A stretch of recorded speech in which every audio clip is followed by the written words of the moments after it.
You there? Who's there? Hello. Hello. We are Hello. live. Hey, Hello. Mr. Aaron, Mr. Lou, how you going? Mr. Monsieur Cook. Chef Defina. Dr. Ah, Cook. sumo. Yep. How Got are we all? Defina in the kitchen. Yes, we are. We're in the kitchen tonight. Look out. Yeah, Scary. Very good. Very So, good. So what- back to Friday what's, night. What do you reckon, Mr. Lou? What version of the Vintage Bash chat is this, Andrew? What version? This is number 8. Version 8. Live stream number 8. So You get less for murder. are we getting better at it or worse? I'm not sure, but I've got upgraded CPU tonight, so I know everybody will be comment. super excited about that. Best thing ever. So more threads for our streaming. So we'll see if it's smooth. Talking about excitement, Andrew. Yeah. What There's- could top that? Well, I'm glad you asked. I'm just going to share something here because I know there's a lot of people that are very excited about this. Oof. The Gourmet Cafe official T-shirts. Whoa. Now- Is it a cafe? It's a cafe, and according to Neil Kovach, it's gourmet. Oof. So if you've been to the Knox Car Club, and if you haven't been to the Knox Car Club, it doesn't matter. It's a world famous gourmet cafe. And this is the inaugural T-shirt that's on sale on the Vintage Bash page. T-shirt page, that should be. Brilliant. So Now I'm hungry. I'm tipping there's going to be a couple of these on race day. Yeah, available in all different colours, sizes, And sizes. Yeah, they're a Pre- good quality. Sorry. Go on, you I got was one. going to say pre and post eating. You got Yeah. the smalls beforehand and the large after. So you can get them in white. That'll highlight any tomato sauce stains or egg and bacon leftovers. The barbecue sauce. Barbecue What's the sauce. famous barbecue sauce that the Stubbs. chef Stubbs. Stubbs. Yep. They're also available in black, but I probably wouldn't recommend black because you won't see any of the writing Or the stains. or the stains. Can't have best Dr. of both White worlds. is probably the best one to get. But yes, these are available now and highly recommended. And does it come with a bratwurst? Well, let's just say that if you show up with a Gourmet Cafe T-shirt on race day, you may or may not receive a complimentary sausage from Neil Kovach. Oof. What a deal. Yeah, I was going to say. 50-50, I'd have a go at that. Yeah. I'll put the link for the our t-shirt shop in the chat as well. I thought you were going to put the link for the bratwurst. I was going to go, I'll get in there straight away. Well, Oh, I could don't be have control over that link. bratwurst, it could be Kransky, it could be chorizo. Oh, chorizo. That's Oh. a Kovash ownership. That link.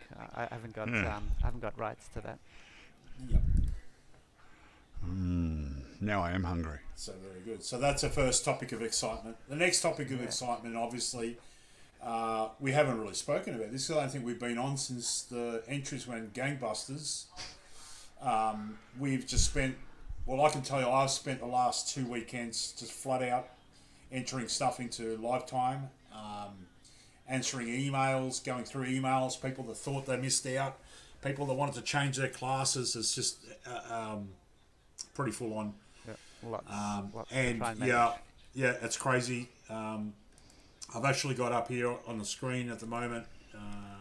Let's see if I can share this. Where am I? Yeah. Bear with me for my clumsiness. You got two circling birds of prey over the keyboards. Yeah. Circling birds of prey. Okay, so stadium truck. A lot of people thought that we were going to miss out. We made an extra race for some of the people that missed out. But this is gives you a little bit of an insight into what we're facing. Stadium truck's obviously going to be on the Friday. 67 drivers, 67 entries, 67 trucks. Heat 1 we have 11. Heat 2 we have 12. Heat 3 we have 12. Heat 4 we have 11. Heat 5 we have 11. And Heat 6 we have 10.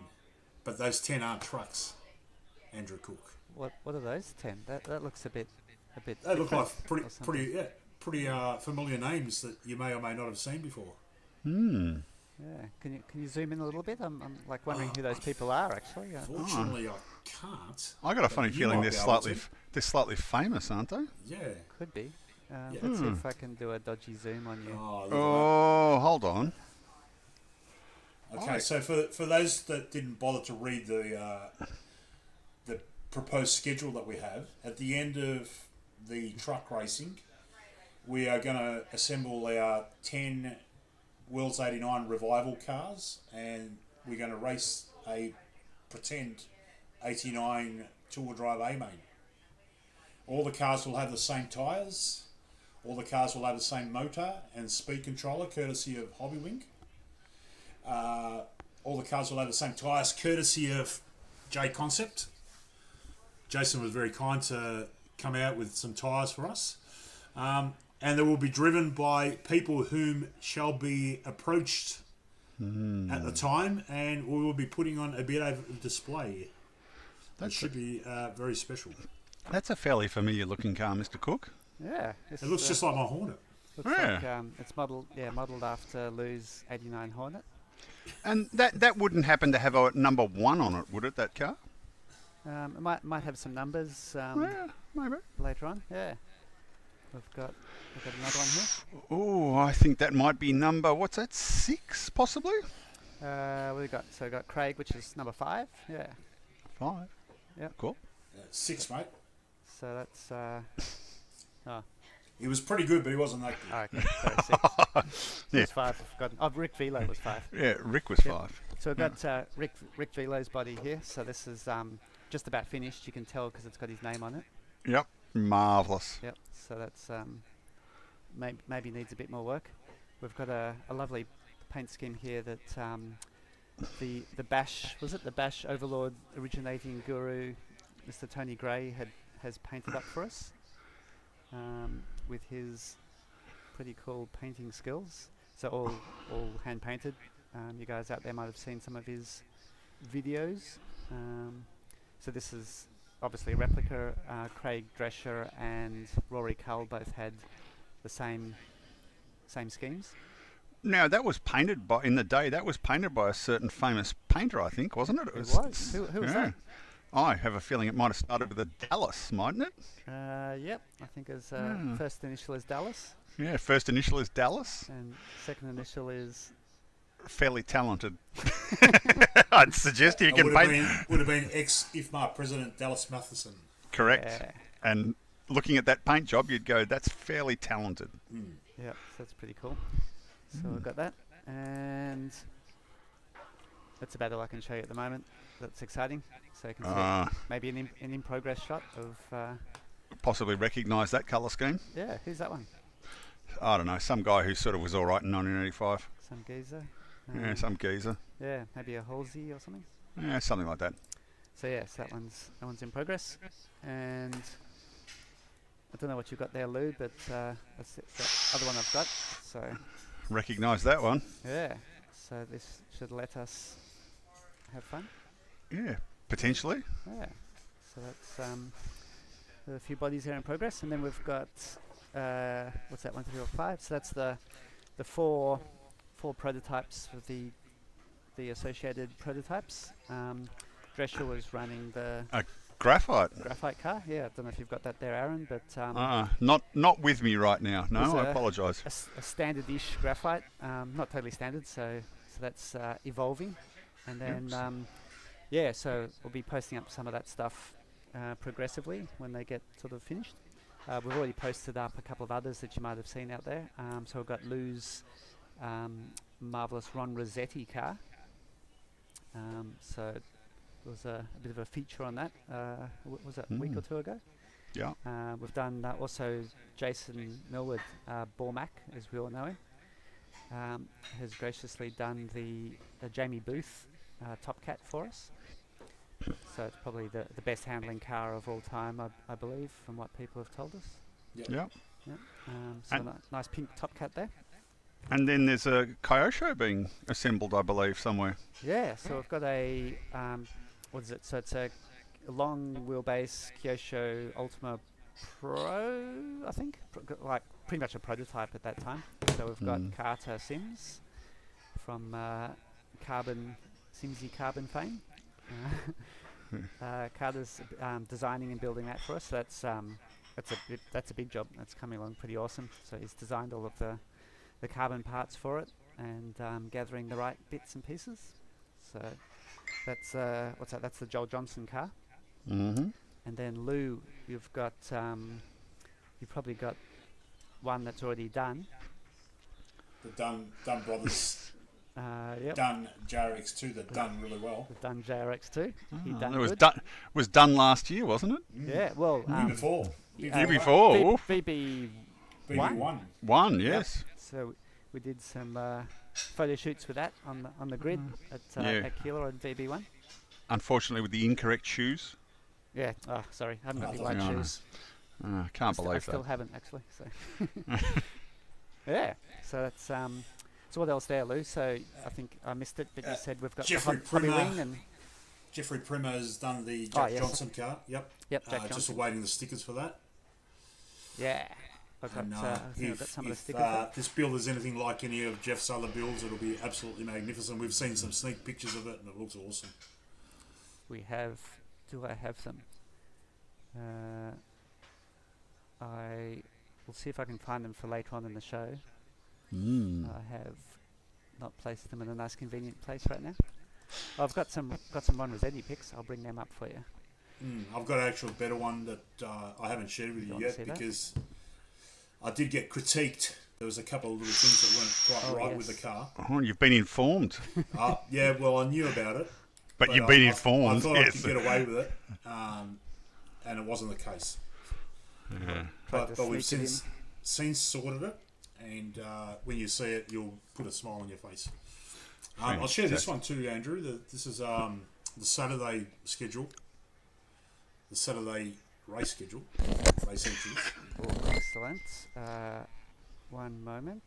I will bring that up for you when I click on the right thing. Where are we? Photos.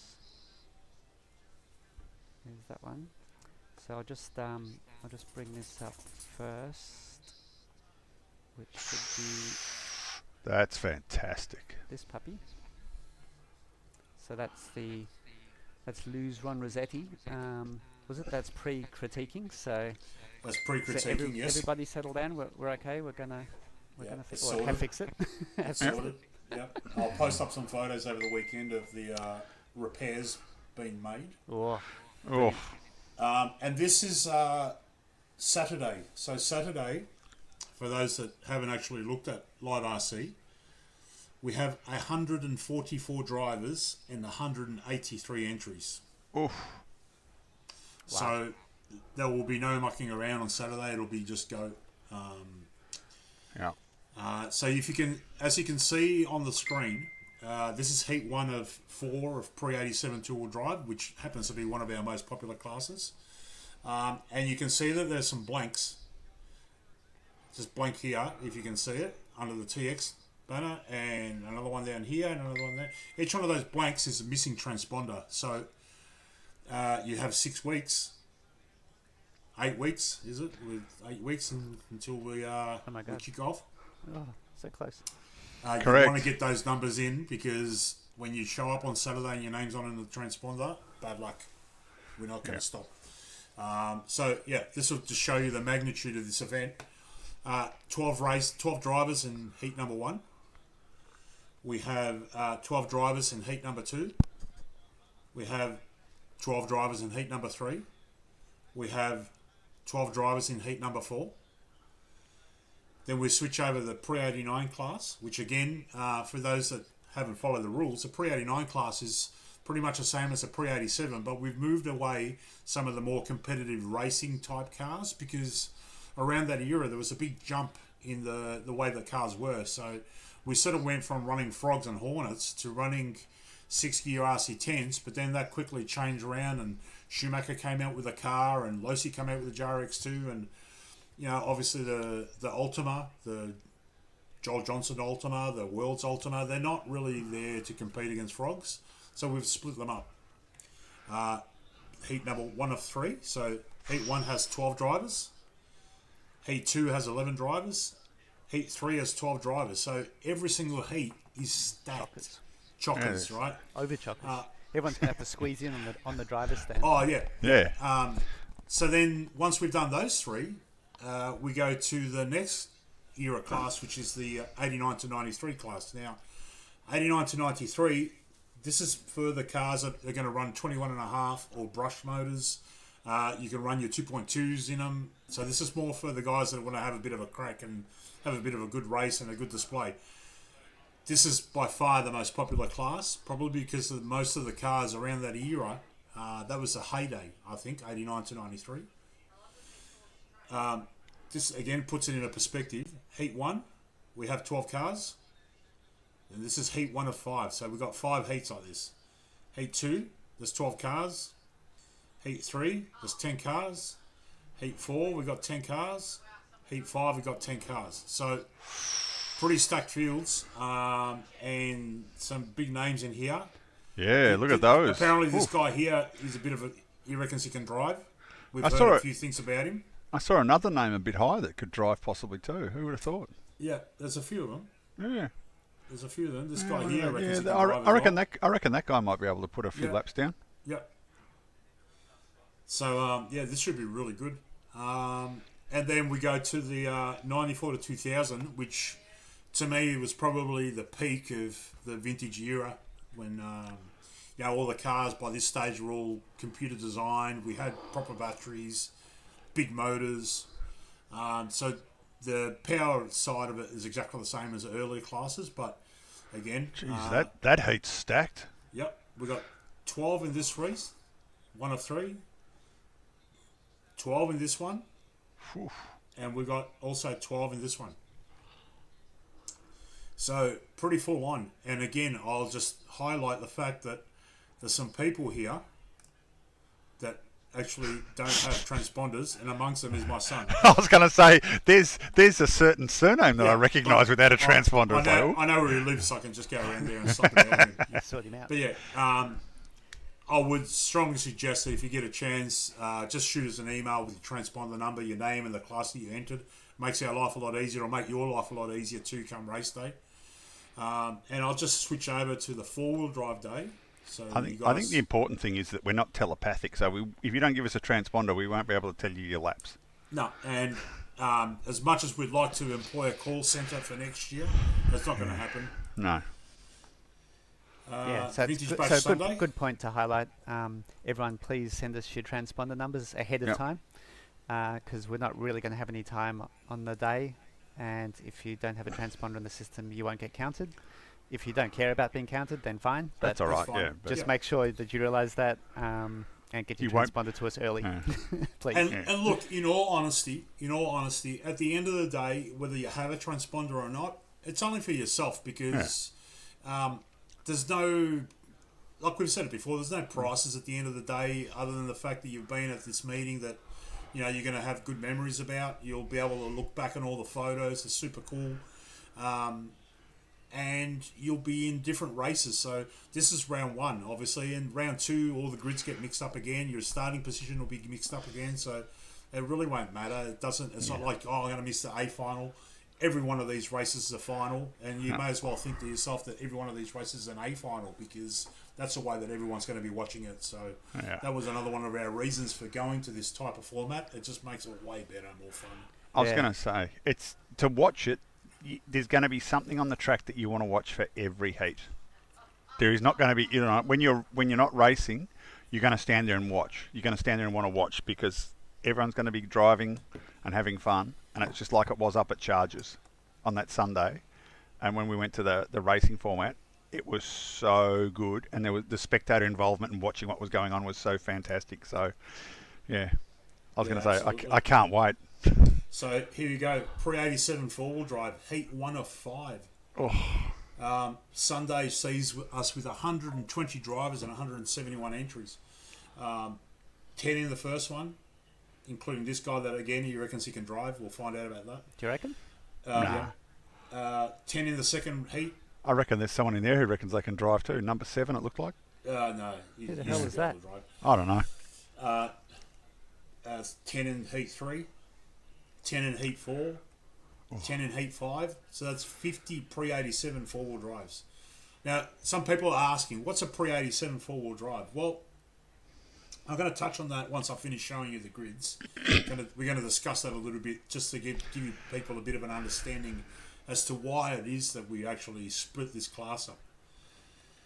Pre-89, so that's another cool class. Again, this is a 2-inch tyre Silvercan motor before it turned full competitive with 2.2s and that sort of thing.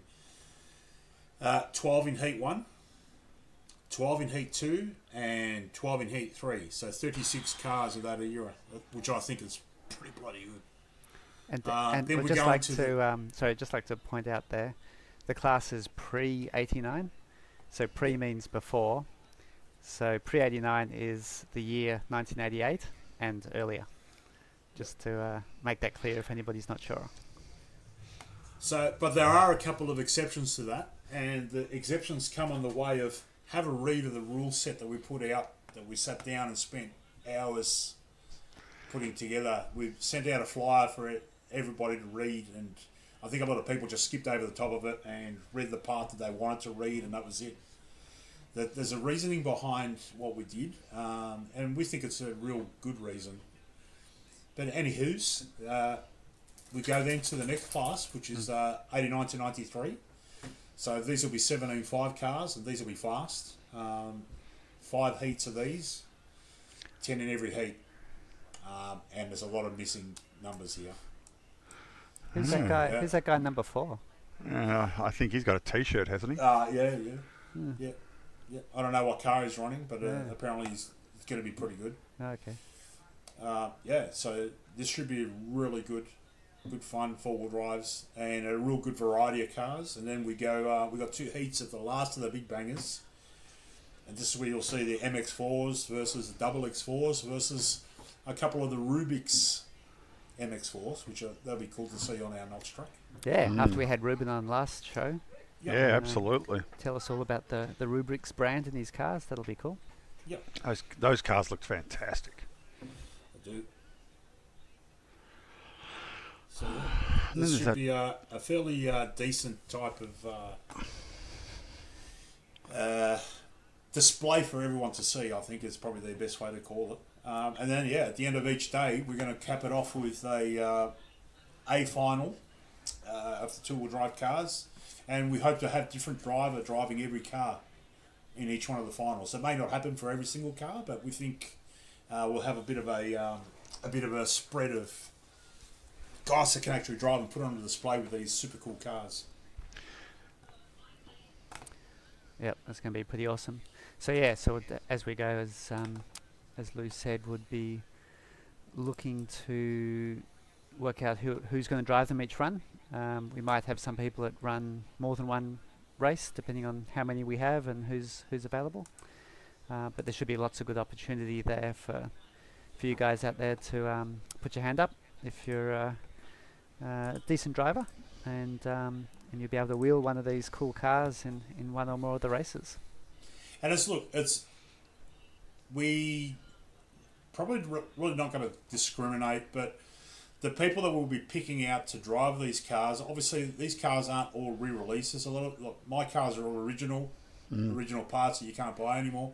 So it's not about launching it across 3 corners and doing everything you can to win. It's more about just a bit of gentleman driving to display what these cars would look like as they did back at St. Ives in 1989. So if you can sort of have a cool head about you, that's going to help. Yeah, Give you a Guernsey. we want to show the cars like going around nicely on the track. Yeah. Looking the part, looking like they're all been driven by sort of top drivers back in the day. Doesn't have to be super fast, but just make the show look good. Yeah. So, the last thing I want to sort of talk about is why we split up the pre-89 class, the 80, 89 and 87s and that sort of thing. And to me, it's as simple as this. The very early 4-wheel drives, there was a time when all the cars were running 1200 milliamp batteries. Modified was actually a modified Mabuchi motor. They used to pull the motors apart and rewind them. You remember, Aaron, and twist them and zap the magnets and all that sort of crap. I'm sharing a picture at the moment that Andy, I'm sure, will put up in a second. So this is from the 1985 Worlds. Now, when you have an opportunity to see these cars racing against each other, and we did about a month ago, something very similar to this, if you look carefully, the cars have all got little wheels. They've got Little rims and big tyres. little wheels. Look at A34. Little tyres. All the wings are all trimmed down. They haven't got any big side dams on them. They've got like the original little stickers on them, and like if you look up the top here, there's a Hot Shot with the gold wheels. I mean, there's some of the crappy bouncy things over here, and What the they've hell got are these those? big knobby spikes. And look, the car won't be as fast as what it could go around with a 2.2-inch tyre, but it doesn't matter because what we want to see is this picture of the cars racing against each other. So a pre-87 class car would need to, in our opinion, look something like this. So one of the reasons we stuck with a 2.2-inch tyre for the early classes is because we can get them. If it had been up to myself and Aaron, we would have just said, hey, you got to run the 1.7s. Yeah. Or something small like that, right? But obviously they're not available anymore, so we haven't bothered with it. So this allows you to, if you've got let's say a Hot Shot, you're going to be racing against a guy with an 834B or, something that's chain driven and crap. Not like a Masami replica re-release. That's a different sort of era. So that's our pre-87 class. I've got another picture here. So this is a picture that Bormac sent me. And if you want to know what a pre-89 car would look like, well, this picture pretty much sums it up. So you've got a Schumacher Cat on 2-inch tyres, and this guy's running like skinny rear tyres. You got a YZ870C, so this would probably be a YZ10, Aaron. Yeah, that's a YZ10 body. Yep, Yep, that's the with one. little 2-inch tyres with those big spiky tyres. The skinnies on the back as well of that one. Yeah, Yeah. skinny on the back as well. Yeah. Another couple of Schumacher Cats. It looks like maybe a PB or something. Could be a car show. Yeah, I can't tell from that I shot. can't but quite tell. Yeah, I think it might be a PB with a Yeah. three bolts on the rims. yeah.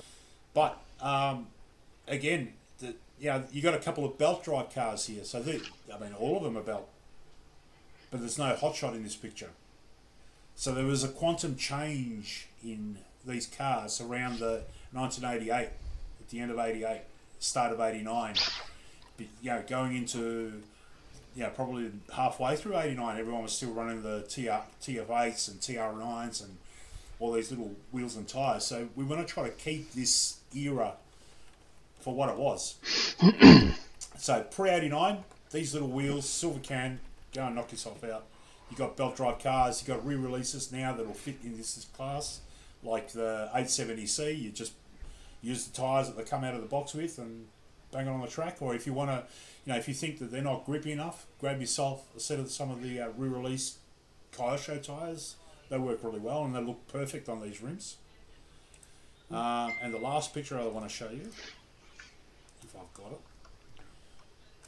Of course I haven't.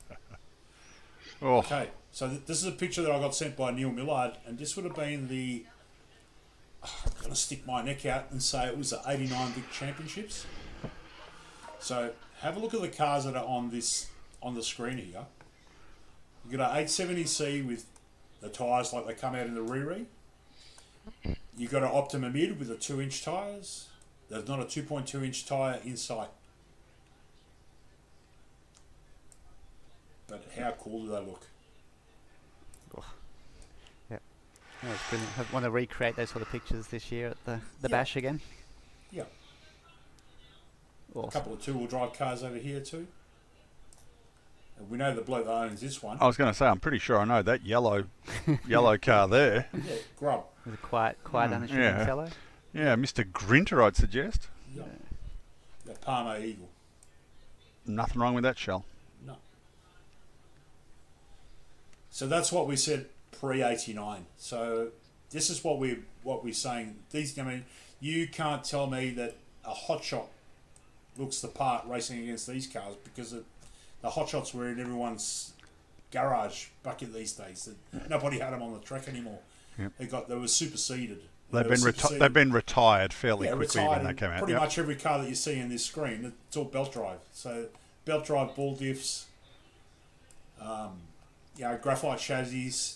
This is all the rage in this era. So that's why we sort of split it up. That was the main reason behind it, and to also allow you to run your re-release Yokomo or your re-release Optima Mid against cars that sort of would have been from around that era. And the other thing that's really cool there is the paint jobs.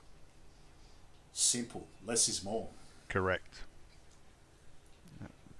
Looks so cool. Love it. Yeah. So hopefully that gives you guys a bit of an understanding as to why we're so... anal's probably not the right word, but... Passionate is the right word. Passionate's probably the correct terminology, yeah. About trying to keep them into... 88 Vicks, yep. There you go. Okay, fair cop, yep. Yeah. Well, it was before the world, so I was sort of right. Yeah. Spot on.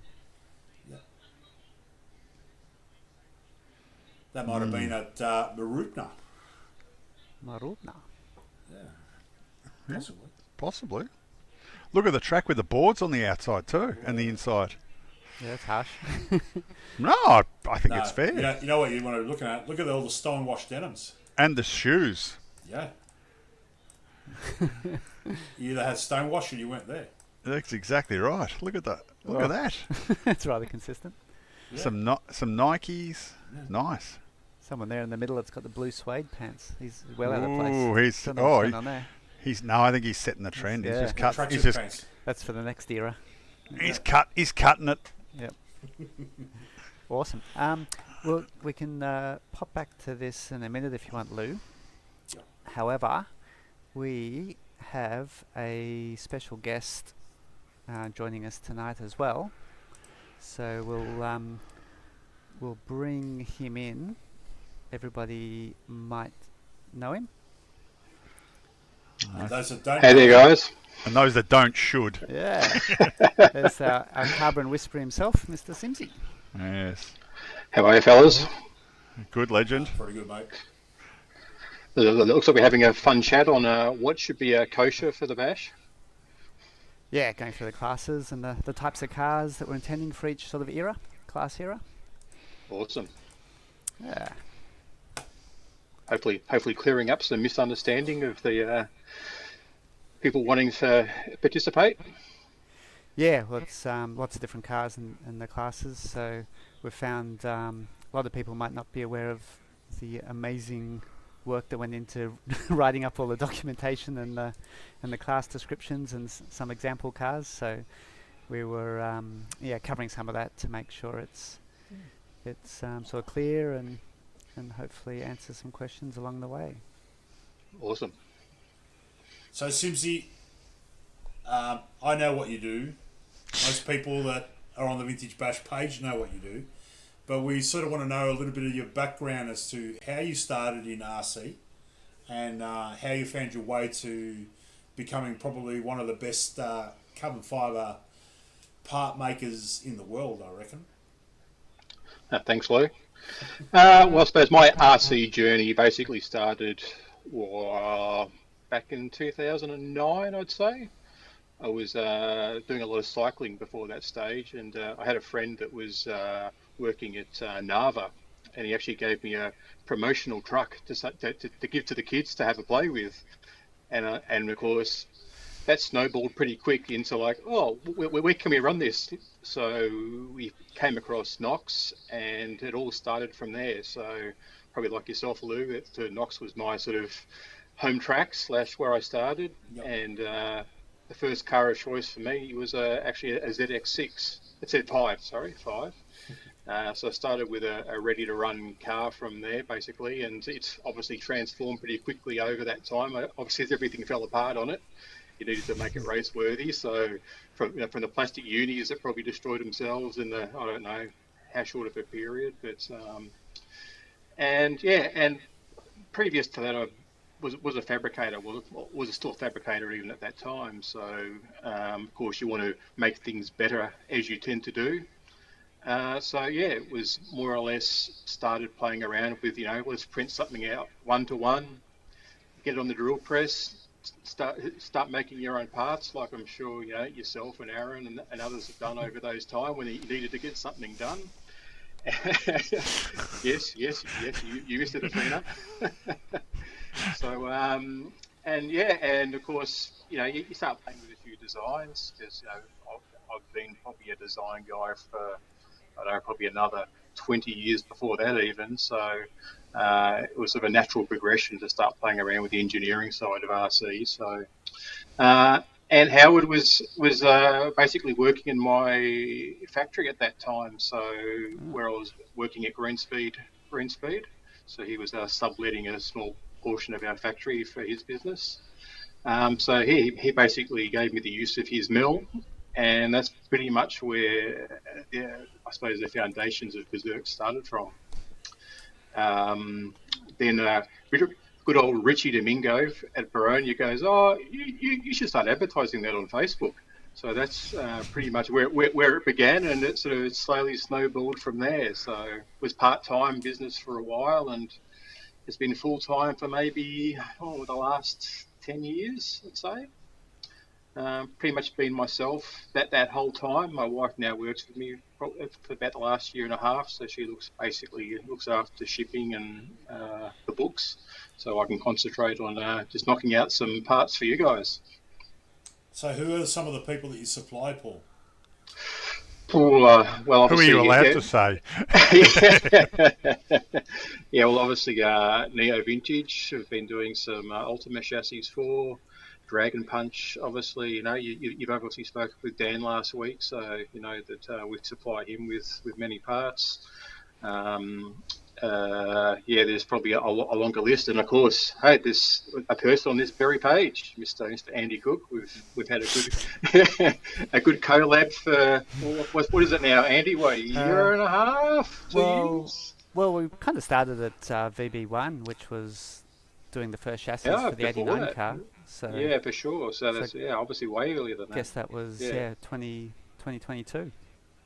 Yeah, and that was and because of Andy's contribution / need to want to make this car, that was pretty much where the kick up carbon started in the Berserk range, thanks to Andy. So Andy more or less helped with the motivation / financial side to help get that project going, and we sort of kicked it on from there. So we've added sort of another couple of kick up angles to the range since that period of time, and and I've been enjoying knocking out Andy's parts as he's required them. So, yes, I'm sure there's plenty of other suppliers on there that we could name, and of course, old man brain can't remember them all. So,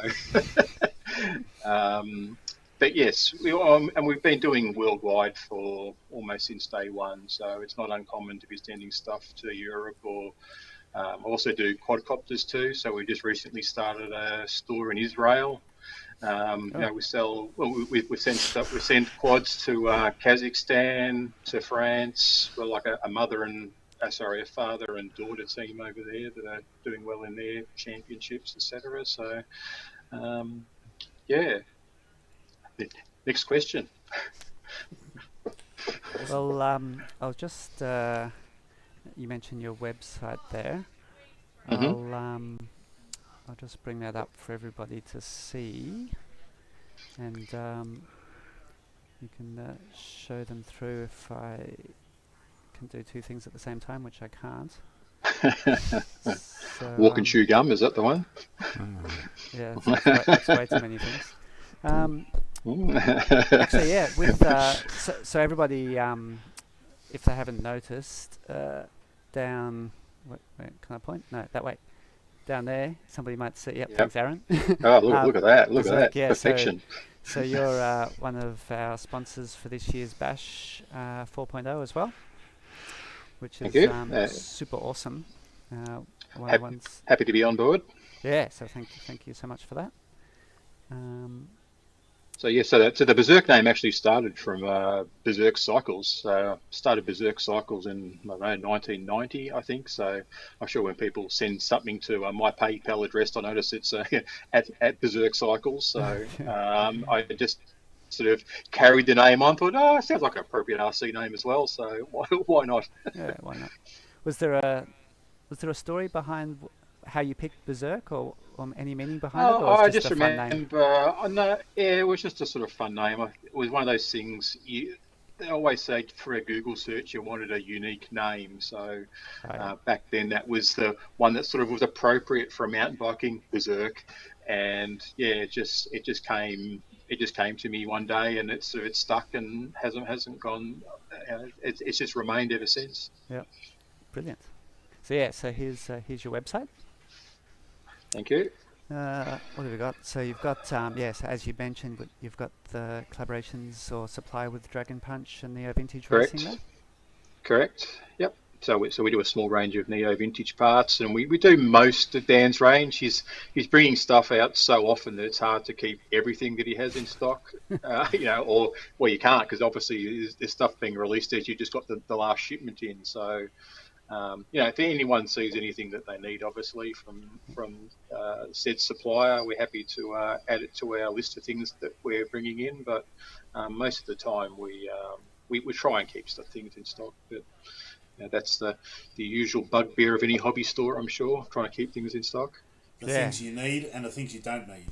Correct. And of course, most of the carbon parts will obviously, it's no use making them and sending them to Dan and bringing them back. So all of that stuff is actually made, is actually all made to order. So, and of course, we offer, like the Neo, we offer the different carbon finishes as well. So obviously Dan's not going to bother ordering in 4 different carbons. So we can sort of, as we do with all our parts, we cut them to order. So unlike most suppliers, we do cut to order. We don't have masses of shelves of parts. They're accumulating dust or being outdated. We actually cut everything to order. So when you pretty much order it on that Sunday night, it's going out Monday. So all the store orders get priority.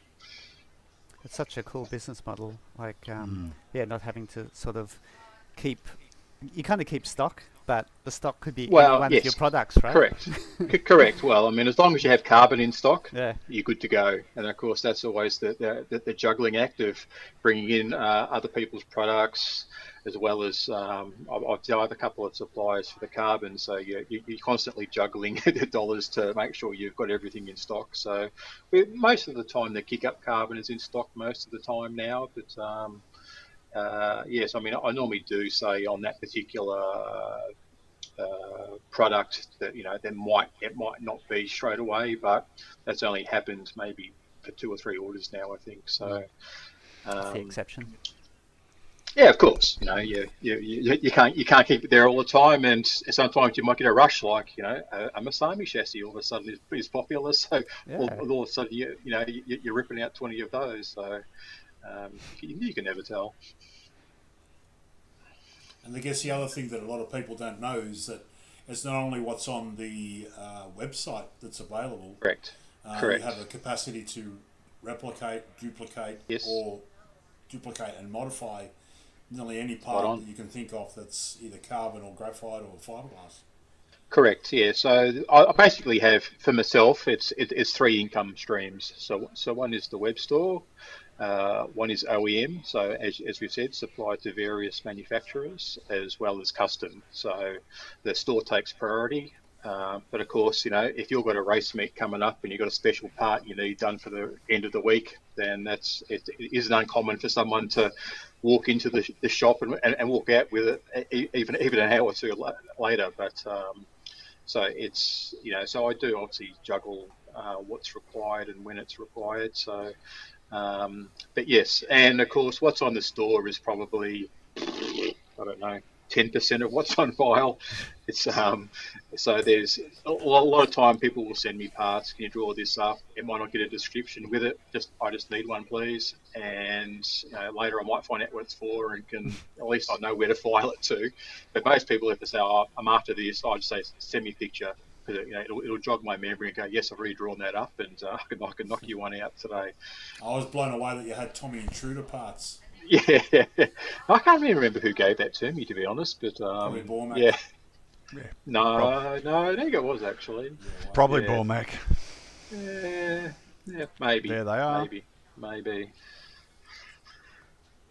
So yeah, I know, always adding to the range, and of course, with the vintage craze. I mean, the thing is, obviously, I don't specialize in vintage. I just, specialize in making whatever you need. So, vintage is obviously the current thing that I probably do. I mean, probably 50% or more of, I'm guessing, but obviously, it's good to be able to keep a lot of the on-road guys going on the track too. So there's guys that are leaving a car that's only 2 or 3 years old, and they can't run it anymore because they can't buy parts. So, it's good to be able to knock them out a new chassis or top deck, or and even some of the brand new cars that come in, they'll bring in the car and no spares with them. So, you can make them the top deck so they can keep them on track. So, yeah. So we've got a question here from Anthony. How do you make bent carbon? How do you make it? You get you basically pay someone to make a mold, and then you have to mold it that way. You can't start with a flat sheet and make it bent. You can. It's just not very structurally strong. Yeah. Correct. You'll end up with one of the layers will be perfect, and the others will be compressed, and the others will be stretched and broken. So Yes. It seems to be a lot more complex than you would first think, actually, because that's where we started. You think, with the oh Masami yeah. car. Yeah, you think, I'll just heat it up or something and bend it. No, it doesn't quite work that way. You have to actually have them molded that way. It's the same as you'll see any other car component, be it, F1 or whatever. It's actually made in a mold. So they don't start with a flat. I mean, I'll start with flat fabric, of course, but that fabric is put into a mold, heated up, compressed, and then it's made into that sheet that we then make a chassis from. So in our case, the sheet we have made will suit sort of two traditional buggy chassis. So it'll stretch to a slightly longish wheelbase truck, but we had to obviously work out economical size to make. So of course, I get a few people asking for 8th scale things, and I went, no, sorry, I'll have to pass on that one. Yeah, because I remember that was quite a mission back when we started the Masami replicas. Yes. And we got the big, was it massive steel mold, like top and bottom plates on the steel mold? Correct. And they'll have Correct. the pins to line them up and everything? Correct, and that's also why I'm slightly restricted on the thickness too. So it's pretty much the mold's made to do a thickness. So you can't go, okay, well, I'll get some 2.5 this time and some 3 mil next time. It's made as 3.3 for the 25 and 30 degree kick up, and 2.5 for the 10 degree. So that just suits your YZ10s, etc. Yeah. So was it Karen was saying we need a bent carbon machine, which is pretty much what we've got, which is a big steel mold. Pretty much, yeah. I mean, I have considered doing my own material at one stage, but it's just extra time or personnel to make that happen. So at this stage, yes, it's more. Yeah, well, that too.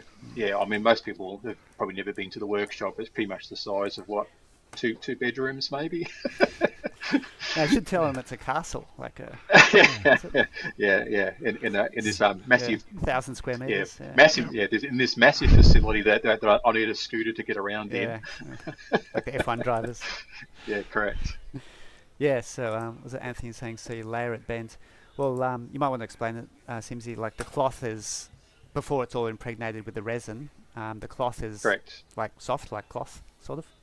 Well, it's actually pre-impregnated with resin, so they basically start with they basically lay all the sheets into the mold, and then they apply the pressure and heat to it. So then that melts the resin within the fabric, and then that becomes one unit, so to speak. And then after a period of time, they separate those molds, pull out the plate. Voila! Yep. You have sheets ready to carve up at the Berserk workshop. Carving. Well, I can grab a sheet if you like. One second. Yeah. Go grab it for sure. Yeah, it's pretty cool process. And when Simsy pops back, I might ask you as well, Simsy, when you show this, if you could also explain about the cutting process, maybe, like lining it up. Yeah, sure. Yeah, sure. So no, is that in view? Wait a minute. You can. I will go to that one. There we go. So that's basically the sheet as it's ready to cut. Now these actually came in yesterday, so the extra part of the process I do is add these notches. Don't know how visible. Right, yep. Just see Under those your eye, notches. yep. Over the skin. Yep, that's right. the one. So basically, I have a couple of pins on my mill bed, and that allows me to slide it up to cut the small short face, and then slide it down on those same pins, so it's all locked in place. So that it's obviously I use one corner as my reference point to push it against that the whole time, and then I can cut the base. So that's a nice, simple, easy, quick setup to do, and yeah. Repeatable. I mean, it's one of those things you develop over time, and it started as something a bit more complicated than that, but it's turned into this, which now doesn't take me much longer than a normal flat sheet to cut. So it's just line up your XY references and hit the start button. Whoa. And hope you have actually set the X and Y, and you don't send it halfway up the sheet, which occasionally happens. You got the big. I won't lie. I am only human, so.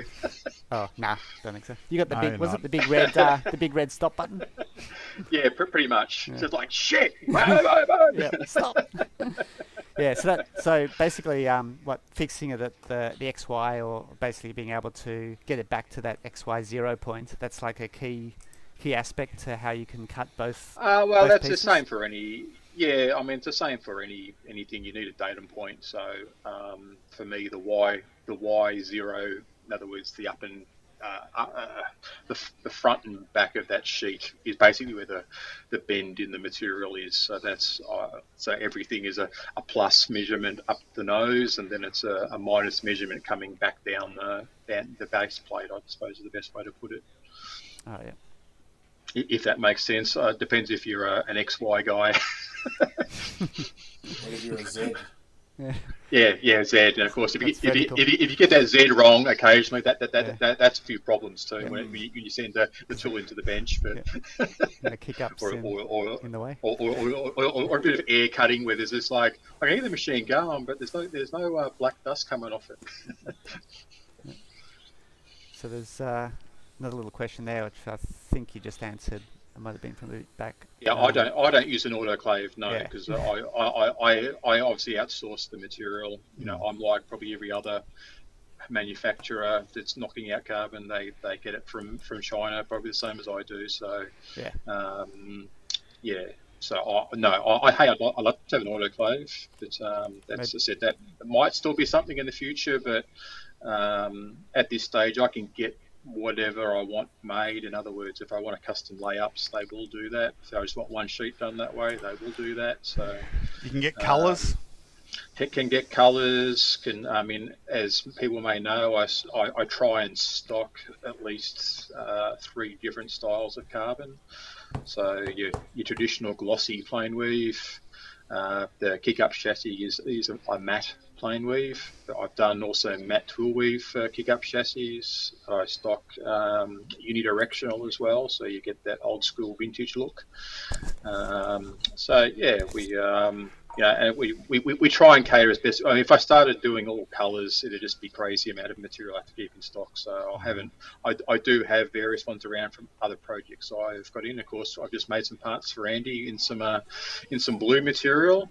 So yeah, which is a fairly common. You'll see. I think a lot of American manufacturers tend to knock out sort of the coloured items. So it was each to their own. And I've got a question, Simsy, but I know the answer, but I want everyone else to know it because it blew Sure. my mind. That mill that you've got, that was Yes. a really hard purchase, wasn't it?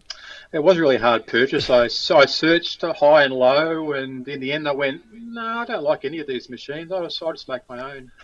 So Yeah. it was at that time. So back we're talking 2011, 2012. Most of mill machines were stepper motors, and the more I read about them, the more they tended to skip steps. So in other words, if it was a bit hard going for the mill cutter, it would assume it had gone a certain distance, but it hadn't actually been there. So with that, you end up with an inaccuracy. So I did the research. I went, okay, I'm going to go with a servo motor. So it's actually a closed loop. So it actually knows where it is the whole time.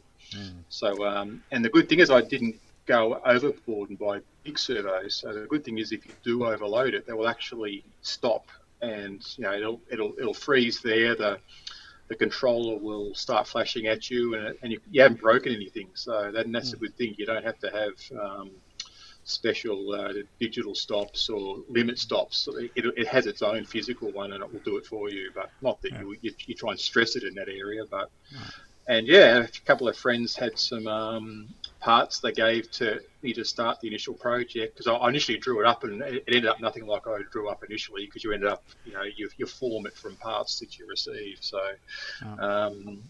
some linear rails off someone, and probably a lead screw off someone else. And then I was just like, okay, let's start. So, and of course, being a fabricator, I don't think I did any welding on it at all. I could do one bit, everything else is all bolted together, obviously, because you want that as far as alignment goes. You're minimal distortion. So yes, I basically built it from scratch. Yes, that's what blew me away when I remember first talking to you, and you said, "Oh, I built this," and I went, "Hang on a minute, you you did what now? So that's the beauty is it inside. Yeah. Well, the beauty is it inside out too. So it's not. Is it trouble free? Pretty much, but it has the occasional issue, and of course you just pull that plug out, give it a blow, and put it back in. It'll keep going. So, but that's one of the things that I still doff my hat to you, is that you built your own machine, which then means that you know your own machine inside out, which then means that you can do things really, really well. And that's sort of like why I wanted to ask the question, so that everyone else could stare in awe at Simsy and go, hang on, he built his own milling machine. He didn't buy it, he built it. It's like, whoa. So that's like all built from components. Yeah, that's right. The old KO FET servos. Yeah, but only the ones with the booster boxes, Stuart. It's the 1001s. It's not the ones without the booster box. They weren't good enough. PS87. No, not the PS87. The 1001. Yeah, they might be a little larger than an RC servo. Let's put it that way. Just a bit. So no, that was But it was a fun project. I remember because the first actual project on that mill was to drill the holes for the screw hold down for all the parts. So, and all of the parts I actually hold everything down with was the first project I did, which was a large chain ring, really large chain ring for a guy doing a speed record attempt. So all the windows cut out of the chain ring became my hold downs for all the carbon. So it's funny how these things evolve over time. Well, and that's something else that people probably don't know, is that you were playing with HPV type stuff.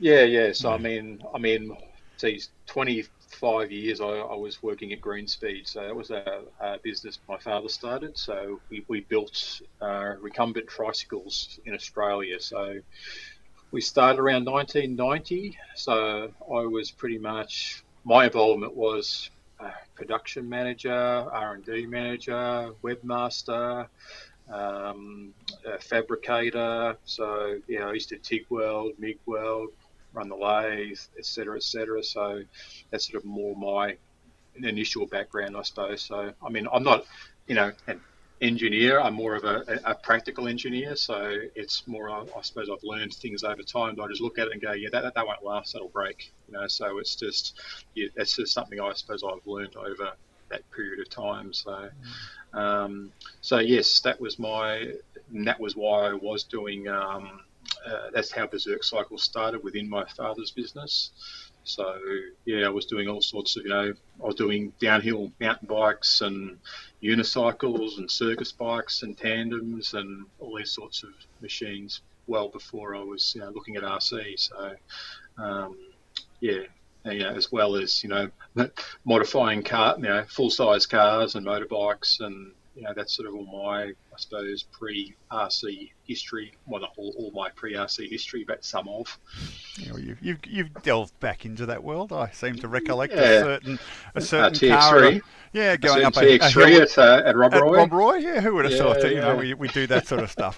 Going up a hill in a real car. Whoops. Well, that's that good thing of some of this stuff you learn from running an on-road cars to like, oh, okay, this TX3 I think is lacking a bit of camber gain in the back. Yeah, that's So right. it's like, okay, let's crank some more static on because you can't add any more with that particular suspension. And of course, oh, I think it's got too much droop. I'm gonna take some droop out of it. And the car was really good. It was, it was. Who would have thought something you learned on the tracks at Templestowe and Baronia, you'd be then going and Correct. throw it in a car that you're sitting in. Correct. And and for me, it was when I first went to Rob Roy, I was just like, it was obviously pretty daunting. I'd never really been into motorsport per se. Like, I always liked, my first car I modified was a 1200 Mazda, which I coupe, which I put a 13B rotary into, and that was a fun project. Bit of a CIG locker in the back, and that was a bit of a mean machine. But it's not like I went out circuit racing in it. That was just a street machine. So, Yeah. but yeah, like I was surprised. Like the original owner of the TX3 had set a pretty daunting time in. Of course, I thought, I'll never get anywhere near that. It's like that never happen. And on the last run in it, mashed it to the 100th. So I know. Yep. Pretty cool. just like no, That's it. Can't believe Time it. to So- stop. Time to stop. Pretty much. So Pinnacle. so that was that journey done, and back to RC, even a bit more focused, I guess. But yeah. So what was it? Yeah, Just awesome. sorry, a bit of a segue.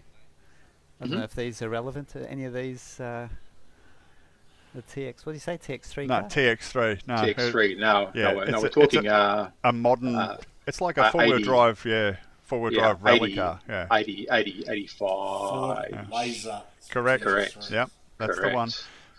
Sumo knows. Yeah, Sumo Anyway. knows. Yep. I know a bit about cars, but don't tell anyone. Yeah, so not Simsy and I don't know anything either, so that's right. None of us know anything. It's just like no, Yeah, we'll just just don't quietly talk shut about up. Yeah, that's right. Yeah. Right, the Hornet Evos. Yep. Let's talk about Hornet Evos. And Now, let's- Simpsy, obviously you're not making any parts of the Hornet Evo. Well, no, No, that's because not. it's unchanged from the box. Is what I heard. Yeah, that's Well, the plan. Well, hold on. We've had a massive amount of questions about Hornet Evo and why aren't they on the entry list and why have we got a schedule going on and why this and why that. Aaron, let us in on what's going down. Mate, Hornet Evos are just Hornet Evos. They're just Horny cool. Evos. They are, and they're just cool. And like everyone's going, oh yeah, and it's bring your car, bring your Hornet Evo, because the bash is the bash. Like if you turn up with these things, are we not going to run them around? Of course we're going to run them around. They're just the coolest. And what are we going to do? Yeah, there'll be some things that we'll do, but surprises are part of the joy of life. So bring your Evo, get your car, make sure it's stock, don't start modifying it and don't start going to Simsy.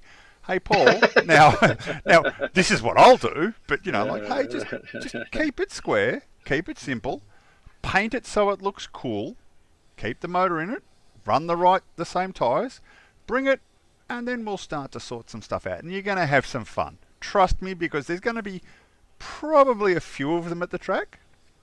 And A few.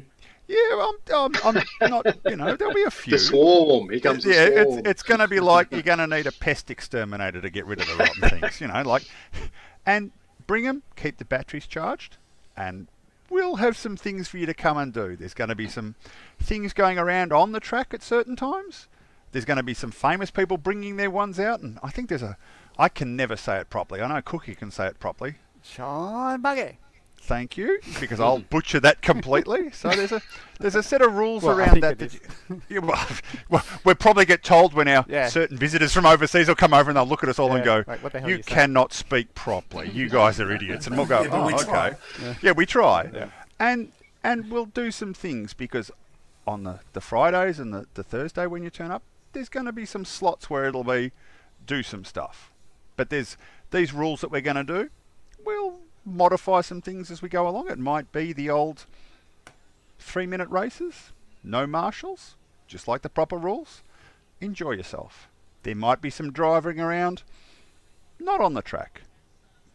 And we'll just enjoy ourselves and pop some things down there, but do not leave your Hornet Evo at home like I did when I went up to Chargers and not bring it.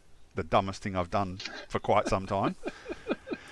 And then watched everybody else and suffered so much jealousy watching It was certain people driving their cars around with smiles on their kind of faces. That were, Especially after that first race, that was like a World's A final, wasn't it? it was better than a World's A final. That was like the intergalactic star race from here to Bloomin' Pluto. It was like... I think everybody that was present at the muster after that first Hornet Evo race just couldn't stop smiling because it was And- the funniest thing ever.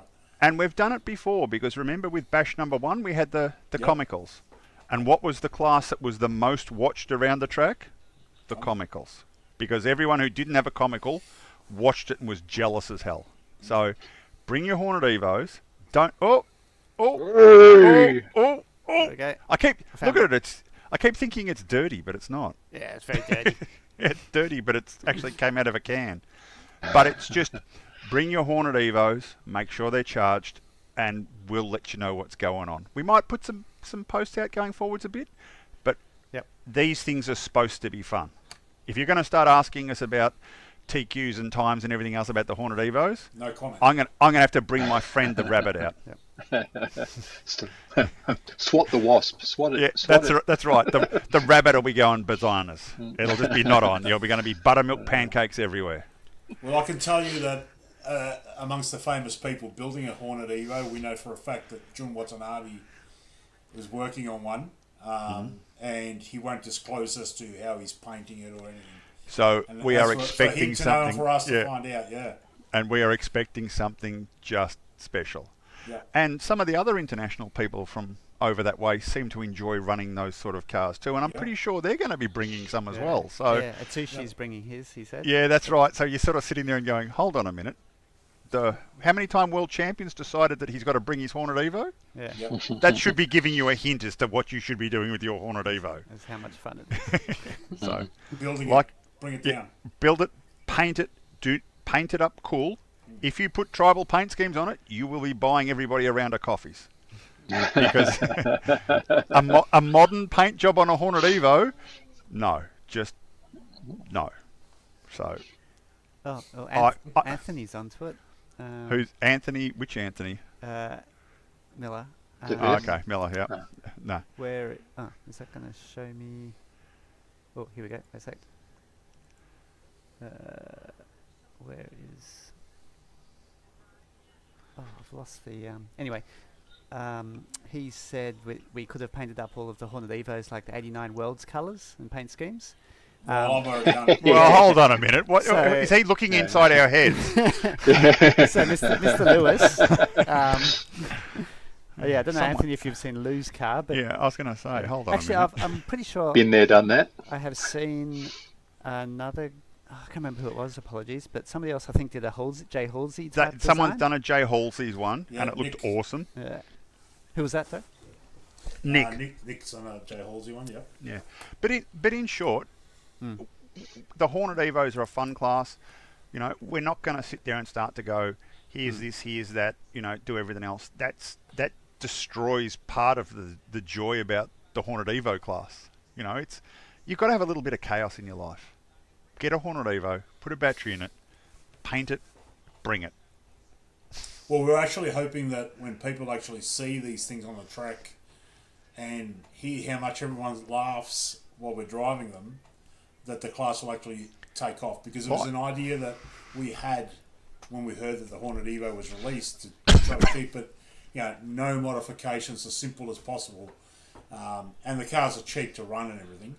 So when we actually saw them race each other at the muster, and obviously nobody in Victoria really has seen that.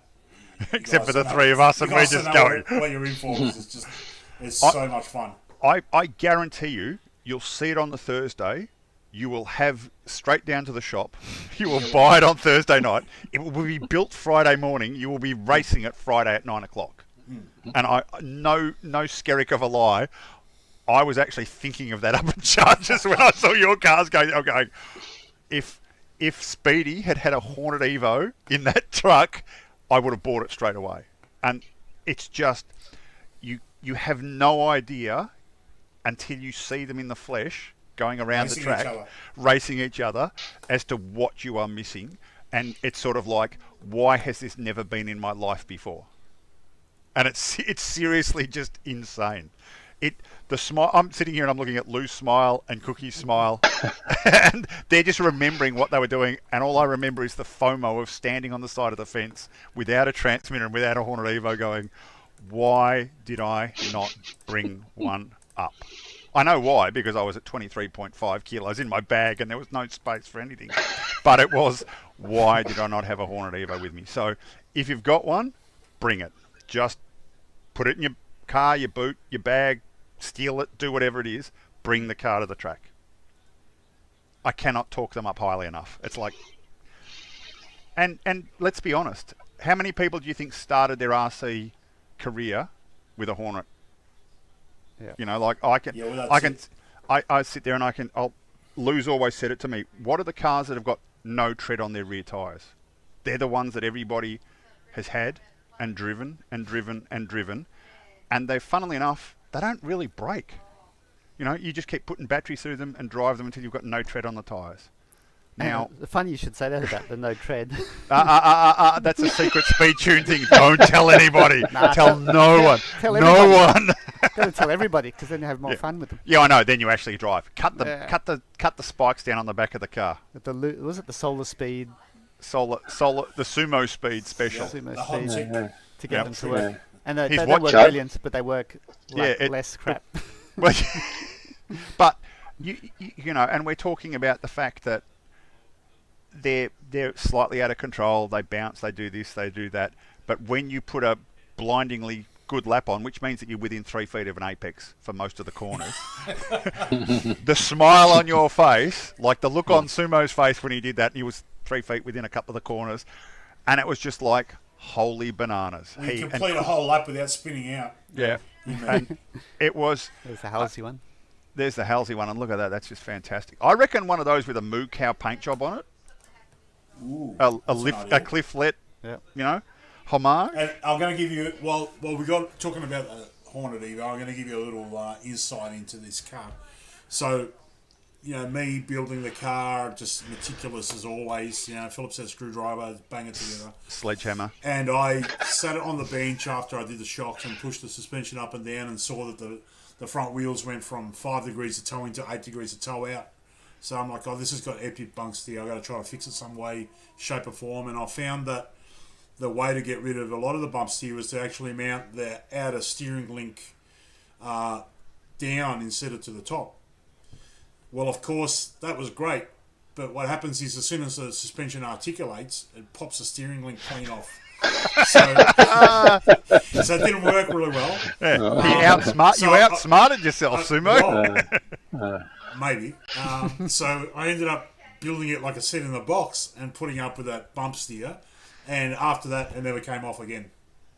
But be aware, they do pop off. And it's just a side effect of the robustness of the high performance Tamiya. You've got to remember, Tamiya engineering speed slop. Yes. Fuse. It's a fuse. It's a fuse. And you know what? Those cars actually work pretty good just out of the box. You overthink it, you over capitalize it, and all of a sudden you're getting frustrated. Build it once, drive it. Less is more. Less is more. Yeah. That's Tamiya Hornet Evo. No, you just get on board. I'm not getting any commission, and Tamiya is close to my heart, and as all these guys know, I love Tamiya, but these damn things are just so damn cool. That's just get on board. That's it. Finished. Drop the mic. Walk off. Buy a Hornet Evo. That's it. So yes, on the original bit of paperwork that we circulated to everyone, the Stage 2 report that 90% of the people didn't read, we said the Hornet Evo is going to be Thursday. We may also run them on Friday, and well, we may don't even want run them on Saturday in between races or on the not everyone's grass going to be able or to the make car Thursday. park. You never know. Yeah. So bring them. The thing is, people mightn't be able to come on Thursday and Friday, so you don't want to deny those people that joy of running. So we will work out a way of having the Hornet Evos as part of the bash through there. So bring them, have them on your pit table, keep them charged. Charge to it once keep- and it'll last for a keep 'em- weekend. Well, that's something. I did three heats on the same battery charge at Chargers. Yeah, but you drive fast. Everyone else will get 4 or 5 laps. 4 or 5 heats out of it, Sumo. Look at that car. Just Yeah. beautiful. When less is more. Yep. That's it. And I just can't wait to see what Jun does to his. Let's be honest. That man is a magician when it comes to doing cool looking cars. So I'm expecting something pretty cool. What other cool stuff we got to discuss, Andy? Our sponsors. We got a few people that have jumped on board between the last time we were on and now. Yes, who have we got? So of course our title sponsor, Jason Rona from J Concepts, and then our major sponsors you can see in the bottom left corner there is Hobbies Direct and Metro Hobbies, and then we've also got Jun, so Blockhead Motors, who's not just coming and bringing all his cool merch and his entertainment. He's one of the sponsors as well, which is super cool. And Nice. Ruben from Rubrics. Yes, they're our major sponsors. And then the group below Aaron and me here is all of our other sponsors. So yeah, we've got Dan from Dragon Punch, somebody from Berserk. Some guy there, I don't know who he is. Can't That one, remember, yeah. him. Don't know who he is. We've got, I'll circle back a bit, so we've got Plague Bearings. So they've provided some vouchers for raffling. I think that's correct, isn't it, Lou? We've got vouchers from Yep. was it Trev from Plague? Hey, will I get in trouble if I put Trev's ceramic bearings in my Hornet? Yes, Oh, Absolutely. you will. You'll be buying many coffees. I'll be with the rabbit on my own shoulder, won't Yeah, I? Great, yeah. The self-imposed rabbit. Yeah, the self-imposed rabbit. Yep. So and then we've got Hobby Wing. So yeah, as Lou mentioned earlier in the show, Hobby Wing has provided us with all of the ESCs and the motors, which I might be repeating. Sorry, Lou, was a 23-turn motor Yeah.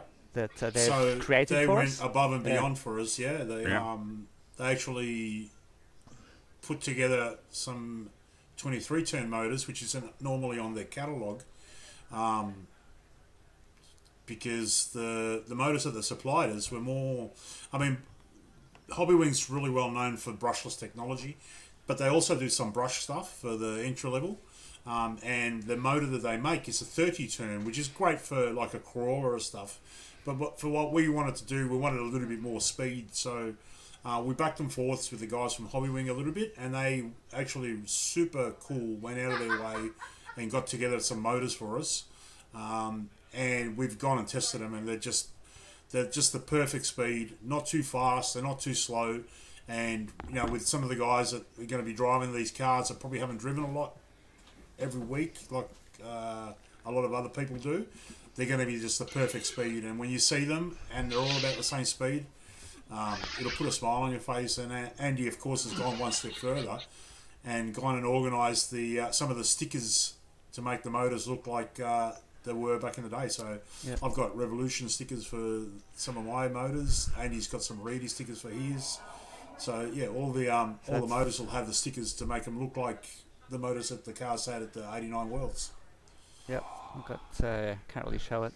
I'll see if I can find them later, maybe. But this is a display one, but you can just see the yellow corner of the Reedy. Was it Mr. Was it the Mr. Reedy or whatever it is sticker? So yeah, we've got. Was it the was it the Jack Johnson ones? Oh, I'm gonna have to go get them. You're going to have to go and get the Yeah. stickers, Cookie. Yeah, so we've got the motors and then the Speedies as well, which is their standard 1060. They are a Jack gun Johnson little... Motown missile. Yeah, Yeah, that's right, Motown Missile. that's right. Yeah. Chat away, I'll be back again. But, and what's cool is brushed. Yeah, so they'll even they're not going to be screamers like what we all used to run back in the day, but they You have mean that you used brush- to run, Sumo? Well, yeah, The Mono King. but The they have- Mono yeah, King, look yeah. at I've actually got a right here on my bench. Look, So I hear. Ooh. the real deal. What's But that? that's just an old Revolution. Yeah. Nice. Yeah, so what have we got here? I'll hide that. So, yeah, so we've got some, the regular Ultras, ones. yep. Yep. And then Oops. we've got the Motown, as Lou Yep. mentioned.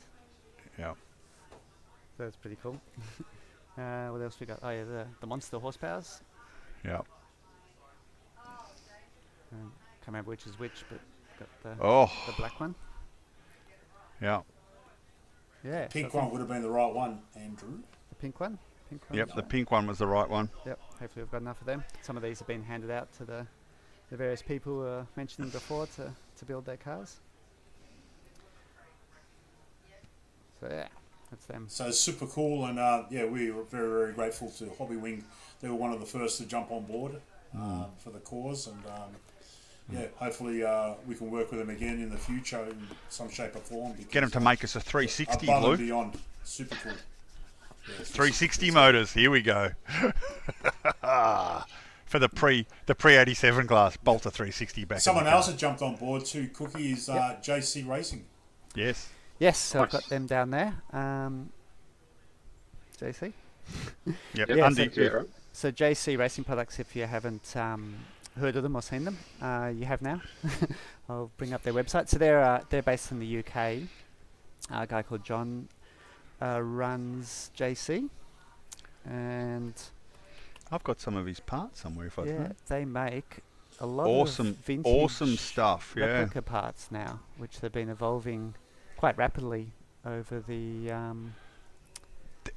recent year or two, even. They've And been they're doing the wheels for a long time. Mm. So yeah, John is very generously sponsoring us with some of their replica wheels, which I'll bring up.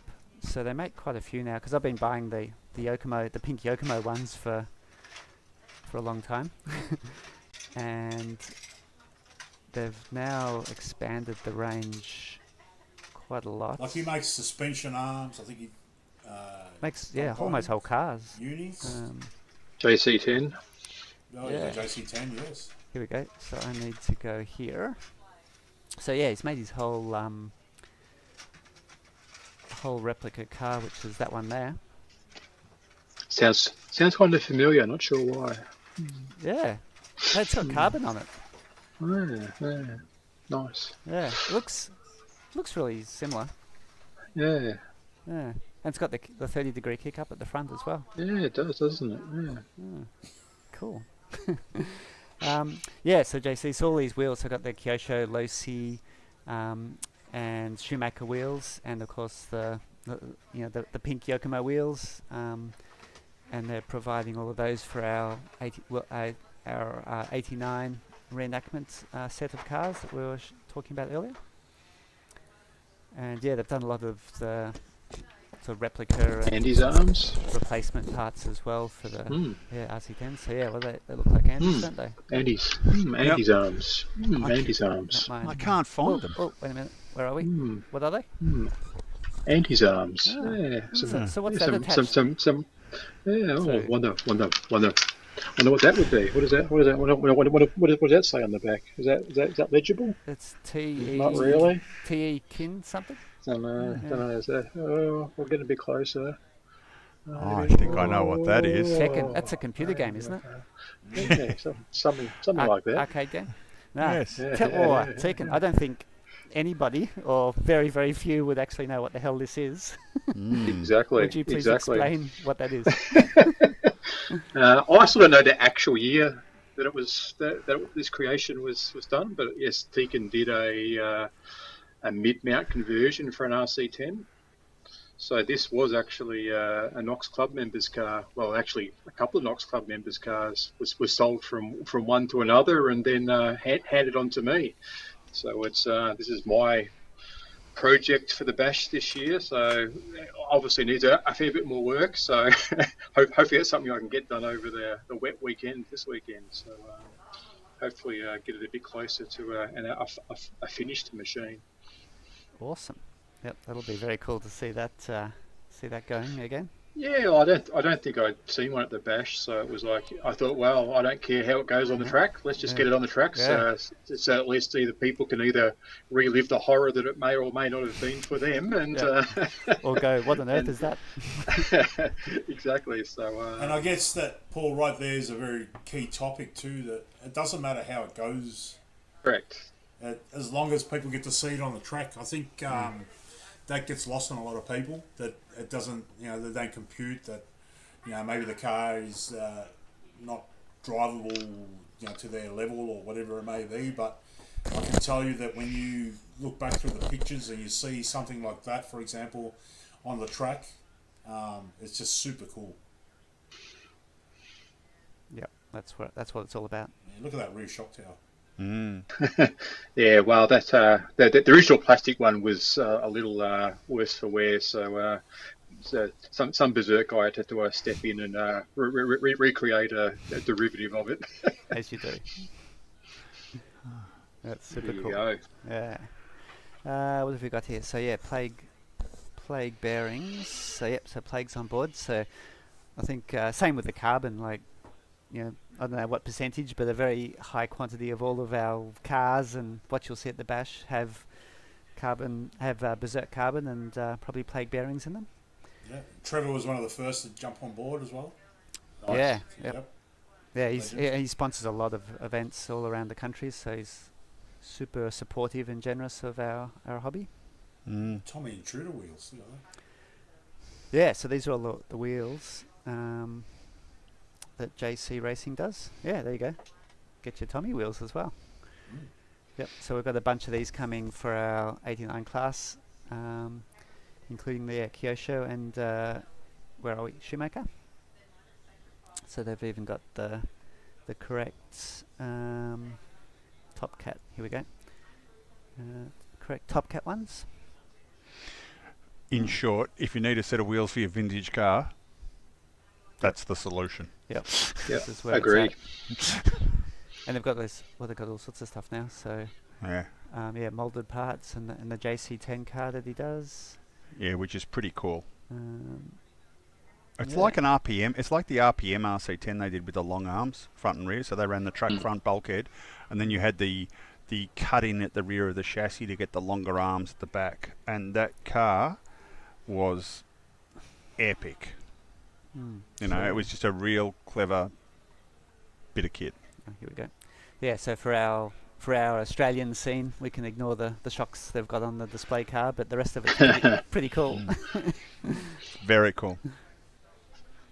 Oh look, Very 30-degree kick-up Detroit. carbon. Yeah. Nice. Yeah, wow. Yeah, Wonder how they bent that. I Yeah. know. You need to get that on file, Paul. Yeah. And you probably don't know, Paul, what sort of carbon that is. Could you take a guess at the? I'm weave? going to say it's plain weave for sure. Oh, For okay. sure. For sure. Yeah. I'd say UD core from Oh. that photo. Wow, that's very perceptive. Yeah. Awesome. Yeah, so that's JC. Who else have we got? So yeah, so we've got Fan RC as well. So has some similarity to JC, I guess, which is sort of replicating some of the Yokomo and associated cars, making But a lot of the spares. One of the coolest things that Fan does is shocks. Yeah. And, Like- that Where have I got them? I've got a set Mm. on a car beside Okay. me. So, yeah. Exactly. But I just got some of yeah. the gold ones for my 834B actually. Yeah. So I won't show you that because I haven't put them on. So Clearly correct. yeah, next gold show. shocks. Yeah. Gold. Yep. So that'll look pretty cool, I reckon. But no, that's one of the things that we've gotten really, really lucky with all of these people because they're doing the replicas of the stuff that you want. You're talking RC10 shocks, you're talking JC concepts that are doing the tyres, you're talking the guys doing the parts. We can get the carbon, we can get it cut. You're basically in the part where you can replicate your old vintage car and run it so that you can drive it and not be worried about wearing a part out or breaking it and then having to put it away, so that we can actually just keep running and driving them. And you can't say thank you enough to all the guys who've got on board, Berserk, when you got on board and started cutting all those crazy parts when we started and going, do you reckon you can cut an Optima top deck for me? And all of a sudden, down this crazy path we go from there, and it's just like, now you can run these cars and drive them properly because you can fix them. Yeah, and that's all really happened in the last 4 years or less. Like most of Yep. these companies and the parts that they're doing Yep. to a large extent. Because when I started the Masami car replica, there was nothing. I Yeah. basically bought old originals of trucks and stuff, like the RC10Ts, just to get the parts that I needed, and then we came up with Paul with the Kick Up Carbon, as we were talking about, and that was it. Like couldn't buy new shocks, couldn't buy new gearboxes or the motor plates or anything. Oh, there's that. So it's all happened pretty recently. What was that? A little shock, was it? It's a 1.02 shock. Oh, there we go. Slightly important Yeah, for so a Masami car. That's the front medium. Yep. So Crosswork those as guys. well. We've had a couple of recent additions to the sponsors that come on board. I think we might have mentioned in the previous show Coswork. So Lou and Paul Mansell organised those guys to come on board. Did you want to add anything there, Lou, with Coswork? He's supplied us with a whole heap of stuff that we'll see at some stage, which I'm not sure whether we're going to raffle it or gift it out. But Yeah, we'll probably have a bit of both. They've got a massive amount of stuff that Coswork do. Mm-hmm. Hopefully we've got a bit of a sprinkle, a bit of a cross-section of some of the stuff that he does. And also Ari from RC Hobbyland. Yeah. Nice. Didn't take much convincing, and he's come through with RC10 Classic for us to raffle off at the Vintage Bash. So I don't know about you, I'm a Losi guy, but if there's an RC10 that I would own, it'd probably be the OG, and I think that's as cool as it gets. Especially this box art with the colours and everything. That was the original. It's pretty awesome. Short arms, 6-gear, jelly bean wheels. Yeah. So at some Gold stage tub. we're going to be doing we're going to do an online for that one, Cookie. Yeah. Yep. Online raffle Yep. for that, and we have got another and- raffle, and and this will be an announcement for tonight, because we actually happen to have the guy who I don't know what his name is. Here he is. Look. Oh, dear. So we may as well make the announcement. We've Yeah. got something super cool. which you're committed to now, Simsy. Yeah. Yeah, it sounds like it, doesn't it? Yeah, you can't back out of this one. So I think it's going to end up being a collab between myself and Dan. So we'll probably. So yes, as you may know, I ended up purchasing a Masami car just because I could add it to file, because I was in a bit of a rush, but I thought, just commit, buy one, get it on file, and I thought, I'll just sell it off with it. It was chassis, it'll go pretty quick. No, it didn't. So let's turn it into some money for the club. So I think I'll be looking at adding some Dragon Punch parts to it, like his turnbuckles, etc. If you want those, and it'd probably be a custom Berserk chassis. So we're looking at doing a Vintage Bash engraving on the chassis to make it a one-off. A one of one. So it'll be a one of one. There won't be a second one ever made. I may even delete the file, so I can't even read it again. Well, first time you'll ever delete a file. Yeah, that's right. Gone. For sure. So I just got to finish getting that artwork done, and then we'll make that happen, and hopefully get you some images in the next week or two. Yeah, that'll be magic. I think a lot of people that'll be very sought after. A lot of people will be keen on that, I think. It'll be super hopefully. cheap if you buy a raffle ticket or two for that Correct, sort of a correct. car. Yeah. Correct. So what will it be? So you got the car, the associated 89 Masami replica kit, Correct. plus your chassis, your carbon chassis, Plus because it my comes with an alloy chassis, chassis. Correct. So it'll come with the carbon chassis, so you don't have to go looking for one. And I might have it as option. So if you want to fit carbon towers for it, I'll have them there available. And if you don't, you can stick with the ones that are in the kit. Yet to be decided, to be honest. So We'll work that out. But that's the main crux of it. I haven't nutted out every single detail yet, but I'll endeavour to get that sorted. That's So Andy, brilliant. honest question here. So is this a Masami replica or a GP3D replica? Well, I think we want him to do a bit of both there, Andy. Maybe we'll look at putting the GP gearbox on it as well, just to Yeah, that that's little good idea. finishing touch. So got the, Yeah, I think that sounds got like the proper casing. Yeah, that's a good. yeah, idea. exactly. Yeah. So I understand the internals from the AE car go in. Straight into it. Yeah. Yep. So Yep, they beautiful. actually replicated the original. The only difference was the idler. The way that the bearings sit for the idler gear was a difference in the Associated's 2014 re-release of the 93 Worlds car. Had slightly changed internals, like the slipper was different and the idler was different.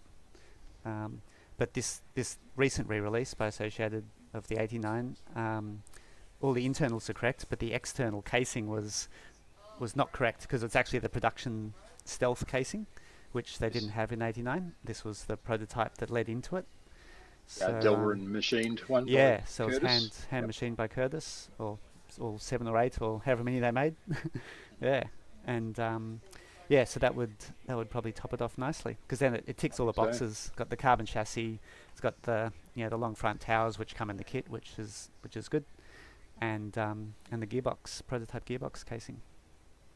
Sounds like a winner. Yeah, let's do it. Awesome. So yeah, we'll have those two kits as online raffles that we'll send out all information in due course and have a form where everybody can buy their tickets, and then we'll draw that at the event, of course, and then in addition we'll have the Plague Bearings vouchers and all the Coswork products. So there's heaps of Coswork products, as Lou had mentioned, that they've generously donated as well. So they'll be all probably raffles that we'll sell tickets during the event. So from the Thursday onwards, and then I assume we'll draw them all on the Sunday. Sounds like a plan. Yeah. So I think we've covered everybody. There's one other weird logo there which says GP3D. So I never heard of it. Don't know it. Who? Don't think they should be I there. don't think we need to. Yeah. Yeah, I don't know how it got there. Like, who the hell's making this stuff? I think it fell down out of the picture above it, didn't it? Just slid down from the photo and fell onto the bottom. Yeah. So Boom. yep. Skip past that one. That's The spreadsheet king. it's for my Excel formulas, surely. Cool. So I think we've got everybody there. I want to make sure I haven't missed anybody. Speedy, we mentioned I think last time as well. So actually yes. So Speedy has provided some funds which helps us pay for the media and all the other expenses. He's also provided some product as well. So that'll be part of probably the raffle/prizes for the event. And in terms of prizes, did you want to maybe mention about that, Lou? Like, we haven't 100% confirmed, but we're thinking prizes for concourse, etc. Yeah, since we value so much how cool everyone's cars are, and that's really the only prizes that we give, not for finishing positions because we don't care where you finish. We're all finished anyway, so. And we're all winners, right? Yeah, Ain't that the truth? Speak for So yourself. the prizes that we'll probably give out will be based on how cool your vintage bash entry looks when it's on the track, when it's in concourse, whatever it may be. I want to do one for how cool your pit is. I want to see some cool stuff in the pits. Not just yeah. cars. Yep. Like, you bring some old Chargers out and some old, I want like to see someone bring out the fold-up table and the photo box. what and fall over, like when the lid collapses and you go down and everything Scope drops off. soldering Yeah. iron, Guillotine it just flies through the air. And, Yeah. definitely it can be something. It's just remember that the basic thing is we're trying to relive the past here. Anything else that happens apart from that is secondary. And if anyone wants to charge a LiPo on a Turbo 30 or a Clockwork Charger, mate, you can do it, but I'll be on the other side of the track. Yeah. Porsche 959, how cool. Yep. So this is Beyond some cool. of the VB3 Yeah. photos. See, now look at that. Now that's just cool. Yep. The old radio, that's one of the old Futaba radios? Yeah. The 1024 PCM? Yeah. Oh, Megatech or whatever it was. Yep, that's cool. I only know that because that was one of my first real radios. We've got the Blockhead magazine there, so Yeah, that doesn't look bad, and really. and the Hornet underneath. I just noticed. Yeah, Hornet box. I was going to say that's a certain somebody's It's a pretty cool book, idea. and I was going to say that's yeah, I think like your pit I sort think- of yeah. pit display Yeah. or things or Yeah. whatever. That's a cool Well, idea. Well, don't forget the other thing is it's going to be immortalised because we're going to have our media partners going around doing walks through the pits. So this is about storing all of this sort of stuff for other people to see and go back and do it. And I've kept trying to explain to people that I see the videos that we take of this as being what the magazines were to us back in the day. You'd go back and you'd go over a magazine time and time and time again because we couldn't get there, but that's how you learnt and what you saw the other people doing. And this is where I think the video is going to be, here we're talking about pits. This is where it's going to be, people who can't come over from overseas are going to be looking at the video and going, have a look at this cool Zerta that's sitting, on somebody's pits with the right, what are they, TR8s and TF8 tyres on it, Lou? Well, no one can get the 2-inch tyres, but these are the re tyres from the Yokomo. Yokomo 870C kit. This car will probably be terrible on A square the card track. table, yeah. Yep, probably be terrible on the track, but it's going to look so super cool. And I can tell you that you're probably going to see more Zertas at this event than you've ever seen at any event before in the history of Zertas. Because I think going through the heat sheets, there may be 6 of them that are going to be runners. What? 6? 6 Zertas, yeah. Whoa. Oh, I know whose pits that is. That's one of the friends of the vintage BB1. bash. Yeah. Yeah. That'd be a certain one, Mr. Bormack, I would suggest. Millwood, Jay. Yeah. And just a quick shout out to Jason Mole from the Chargers Club who graciously gave me these re-release Optima Tom's rims. Oh, wow. Yeah. Nice. And they Pepper just pots. They look so cool on the. I put these on and I actually ordered a set of Ultima wheels for this because I wanted to run the hex drive. But when I put these on this car, the red and the gold just looks so cool. No, I yeah. don't think I'm going to take them off. No, it looks mint. That's an awesome No, finish on them that's- as well. Yeah, that's like wow. Yeah. And the driver looks pretty cool too. Yeah, it's the original driver from when we got the car. And if anyone's asking about what front bumper bar that is, and they're good enough to tell, it's not a Zerta bumper. That's actually a Kosher Raider bumper. Oh, You might have some of those spares, Sumo. Well, I've got a couple. Yeah, They need flexible enough to stop stuff from breaking, and I'm looking forward to seeing what it's like on the track. I think your Well, Raider would need a bumper, wouldn't it? Because it's so fast. Yeah, That's right. The world's fastest Raider. that's coming out. Well, That's coming out. let's be honest. Those Zertas weren't slow up in charges. No, and the guys who were driving them all had a big smile on their face when they come off the driver's stand, and that's right. what it's all about. Exactly. So, that's So, yeah. pretty. I thought you'd like that one. I like the fact that there's a tube of Voltaren beside the Zerta. Is that because it goes so fast you pull your muscles? Yeah, 'cause You pull a muscle. Yeah, that's what happens when you are. No comment. Yeah. That's what happens when you get to my age. Mate, I'm just about your age too, and I'm just smiling because the Voltaren's not on the table. Yeah. Yeah. So that's it. Again, can I just remind everybody that may be tuned in and people that are not tuned in, transponder numbers, get them in. It's a pain in to put them in the last minute, and you don't want to miss out. Yep. So I'll make it easier for us because it's going to be Yep. obviously Chaos. pretty busy and hectic to Yeah. organise everything. Yeah. So the more transponders we can get in, the less we have to play around putting those in on the days will be excellent. Yeah, well, just think about it. If you're making Lou put the transponder numbers in, that's less time he's got to wield his Hornet Evo around the track. So do you really want to keep Lou from his Hornet Evo? Yeah. Yeah, they do. If you don't, Could put your get dangerous. transponder in now. Yeah, that's right. A man in his Hornet Evo should not be separated. Yeah. Oh Brilliant. dear. So if we could recap. So everybody, if you want to, recheck any of the guidelines and the class information, the Hornets, etc. You can whoops, where am I? You can go to our website. So I've put this up a couple of times on the Facebook page, but I'll ping it into the chat again, which I think I did earlier. But anyway, there it is again in the chat. So yeah, so go to the website. We've got the t-shirts. So if you scroll down on the homepage, we've got the most important thing, which is to get your Bash t-shirts from there. The rabbit. So we've got the rabbit, the official mascot mammal. I should have got the hoodie painted like a pancake.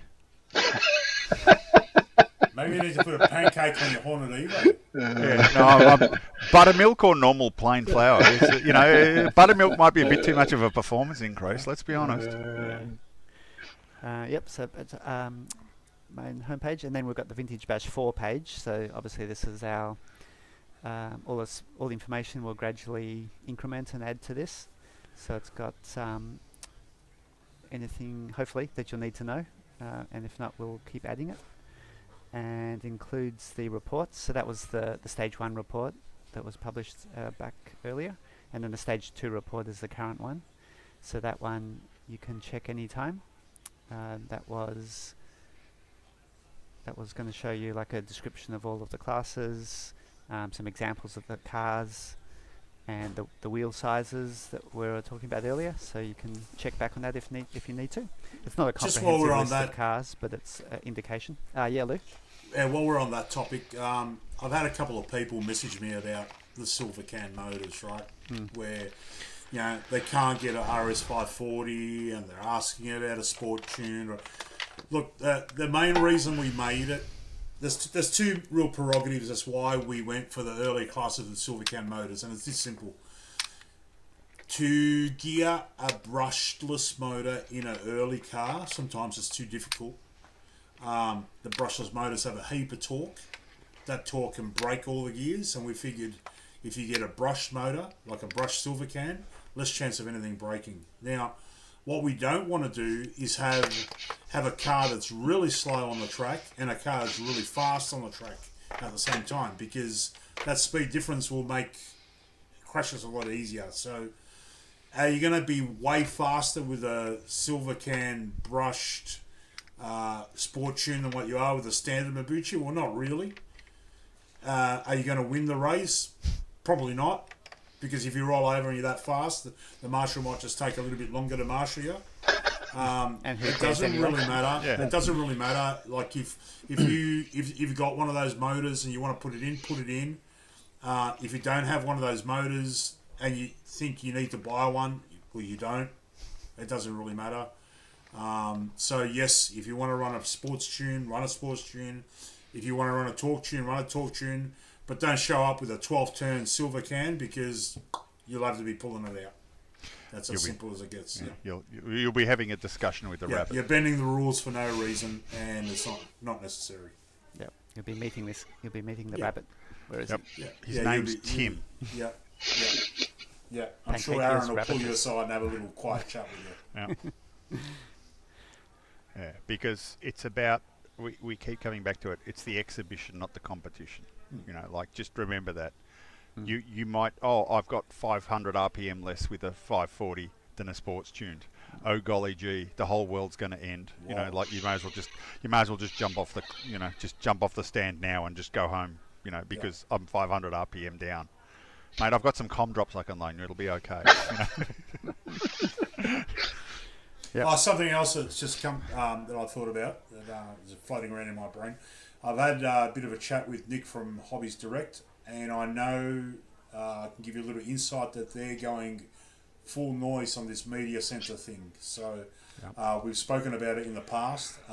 They're going to be doing a real good setup. So if you got a cool story, if you got a cool car that's got a special memory, this is the time to bring it out, because those guys are going to be on board, and you will be on video, photos, all sorts of stuff. Yeah. Super cool. Don't be selfish. Share your cool stuff. Bring it out. Yep. And there'll be a big focus on that, as we've mentioned in the past with the RC Media this time. They're not going to be filming every single race for the whole weekend and nothing else. it's going to be a very spread balance, maybe 50-50 or something approaching that, of, in the pits, interviews, showing you cool cars, like you're saying, as well as, getting a bunch of the cool races and seeing the cars on the track as well. Nobody cares about who wins or comes second or whatever, but we care about seeing the cool cars on the track, seeing the cool cars and the stories in the pits.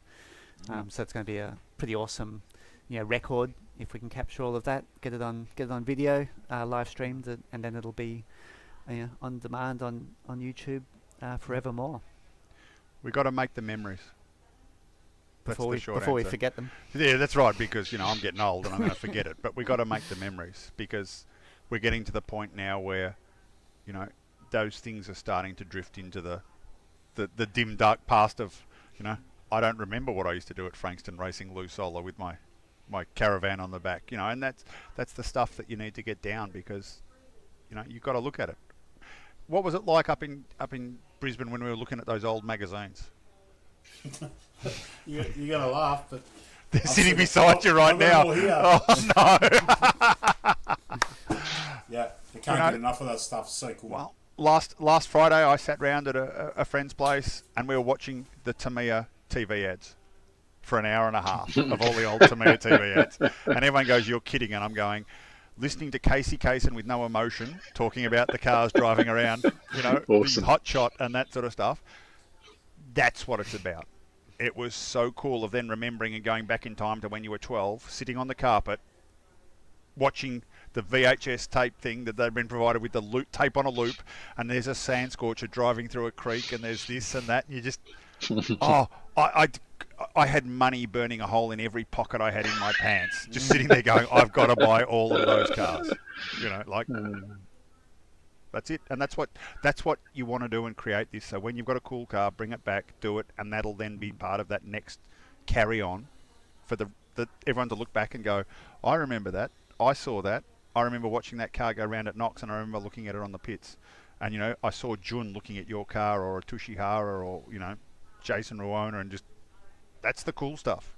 Winning or losing, Nobody will remember that bit. Yeah, that doesn't matter. That fades pretty quick. But it's, the fact that, you rolled in front of a Tushihara, or whatever, Take out his Hornet. Yeah, take out his Hornet. Chaw Muggy as he jumps down in his samurai suit. Oh, you've got it, Very Sean Mugget. Yeah, I had to get it sooner. Ah, dear. Hey, Sumo, this will make everyone laugh. Look what came out of the kitchen. 80, whatever, I can't see that. I can't make the Pro number. lines. Yep. Oh, 8105s. Oh, what's that one? XTR. Wide fives. Wide fives. Right, you're going to get 25 emails tonight. People want to buy stuff. Mate, they're still in the packet. Wow. Wide fives.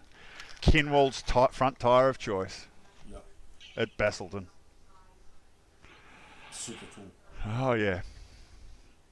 Super cool. Man, have we exhausted all the oxygen I in think this so. bash chat tonight? I think everyone's just we've got stopped and they're going, oh. Yeah, if we've got no questions. Yeah, I think we've covered it. We had there was a couple of questions Yeah, we should actually check on if people have actually Facebook, asked us serious stuff. which I've forgotten. So I'm checking. Oh yeah, what do we have? I had a question about the tyres and wheels that are allowed. So we've covered that to some extent in the show. So hopefully that's answered it. What was that, Daff? Oh, nothing. I'm just laughing and going, Fox rims, TR10s. 2-inch. Yeah, so the 2-inch early tyres. classes we've got the 2-inch or smaller, whatever you've got or you can get, and then from the 89 to 93 onwards, it's the 2.2s 2.2, which or whatever gives you us feel run like. all the normal stuff. Yep. Yep. So I think that answers that question. I think. If people are worried about it, we can turn around and tell you the tyres to choose, because Kyosho made the tyres that go on the Tomahawks and the Scorpions, and they're still available. So that people have still got those, and they go on the small rims. You've then got the 50mm tyres that Kyosho made that go on the 2-inch tire and the 2-inch rims. Shoemaker have got re-rees out of those as well. So you've got Yokomo. there's Yokomo have got them out as well. So there's actually a range of 2-inch tyres that you can put on your car. So don't sort of go, or you know, you can't get them. They're available, and they all work. You know, let's be honest. You know, everyone will go, oh, but this is slightly better than the other one, and then if you start to get down to that part, the rabbit comes out again, and Yep. Tim comes and has a chat to you and goes, really? You're worried about the extra grip from, you know, the what is it, the jumping traction off a 2-inch cat tyre versus a you know, it's like, oh, hold on a minute, you know, like Tim will sit down and have a conversation with you, and it'll be okay. And the coolest thing at the muster, Aaron, when we were standing at the end of the straight, that little straight, and the Schumacher cats were coming down with the cat spikes, the sound that those The tires noise, making, yep. sounded like With no a insect. fighter jet, Yep. like a fighter jet. Yep, and it was just cool. Yep. Yeah, so that's that. I think, Anthony Miller joined us, so thanks for joining us, Anthony. Pulled himself away from the Footy. was some sad lions or something. I'm not sure what that means, but whatever. He's probably sitting there going, the sad lions or the sad four guys talking about the bash. Oh, you know, Well, which he way am I obviously going to go? chose the bash, so Yeah, so, yeah. man, the footy must have been really bad. yeah, or it finished. Not sure. but Yeah, whatever. or it finished, yeah. And Chris Boland had a question for well, not really a question, but information for Mr. Defina. Ooh, hold on. Definite. Yeah. Defina. The definitive answer. Okay, here we go. The Defina, he's said he can bring a spare 27-turn Acme motor for your Coyote. Oh, cool. That'd actually be really good. But does it have the anvil attachment or not? Because if you don't have the optional Yeah. anvil, Or the rocket. it just won't work for the Coyote. You know. Is it the so- fireworks rocket on Yep. it, maybe? Yeah, that's right. Yeah. Yeah, or just the run off the edge of the cliff and then the stop and the look. Oh, and then you fall. But no, I'll definitely talk to you about that, Chris, because I'm still struggling to find an Acme rocket. You know, it's just- Yep, so there you go. Yep, so it was, so I think we've covered all the questions, and so we've gone through the classes, a bit of the schedule. We might probably, give more information in the coming weeks about the schedule as it gets locked down, but the framework's there. We'll have a bit more information about the Hornet class, especially with anticipation. Hara and Jun, amongst others, who'll be running that. We might try and do a bit of the Chon Margay thing with those guys, because there's in addition to Hara, there's another 2 or 3 guys coming from the Pine Beach club in Japan. So they have a little tiny track amongst the trees, amongst the pine trees, I assume, or some sort of trees, and that's where they developed their Chon Margay rules, which is all about just being ridiculous and having fun and enjoying it. So we're chatting with those guys, and we'll try and incorporate some of what they're doing. What was that? Sorry. Yep. What do you got? Flick to you now. We were talking about Pine Beach. Oh, there we go. One of their Hara. specialities is they race 380 motors. Yes. So if you're worried about 540s, the guys over there race 380s. Yeah, Hara was actually really scared that we're running 540s in our Hornets. He's terrified that he won't be able to drive his Hornet with such Well, that's such why immense I've got speed. that's why I've got this, because I thought I'd just better slow myself down. You know, if Hara's worried, we'll just better get back to the right speed. Pull those reins in. Yeah, Cool. that's right. So yes, that's the sad lions are sad apparently. So that's why Anthony's. I mean, he would probably want to listen to us anyway, but that's. Oh another no, they reason. are sad. Oh dear. Cool. Yeah. So I think that's all the stuff we've covered for tonight. Was there any last words that any of us want to say? No, I've been sitting in the done. kitchen I'll looking see at you all in the work I've got to do. What fun. And thank you, Simsy, for joining us for this one. Thank you. Or sympathies for joining us. I don't know which yet. You know. Commiserations. Well, it's quite it's quite cold in the workshop here, so Yeah, I know. I was going to say, man. And I promise next time I see you, I won't have had as much coffee. I'll be a bit quieter next time. Simsy's like, shut up and let me get warm. Yeah, that's right. Awesome, guys. awesome. Cool. Well, we'll be signing off there then, and catch you all soon.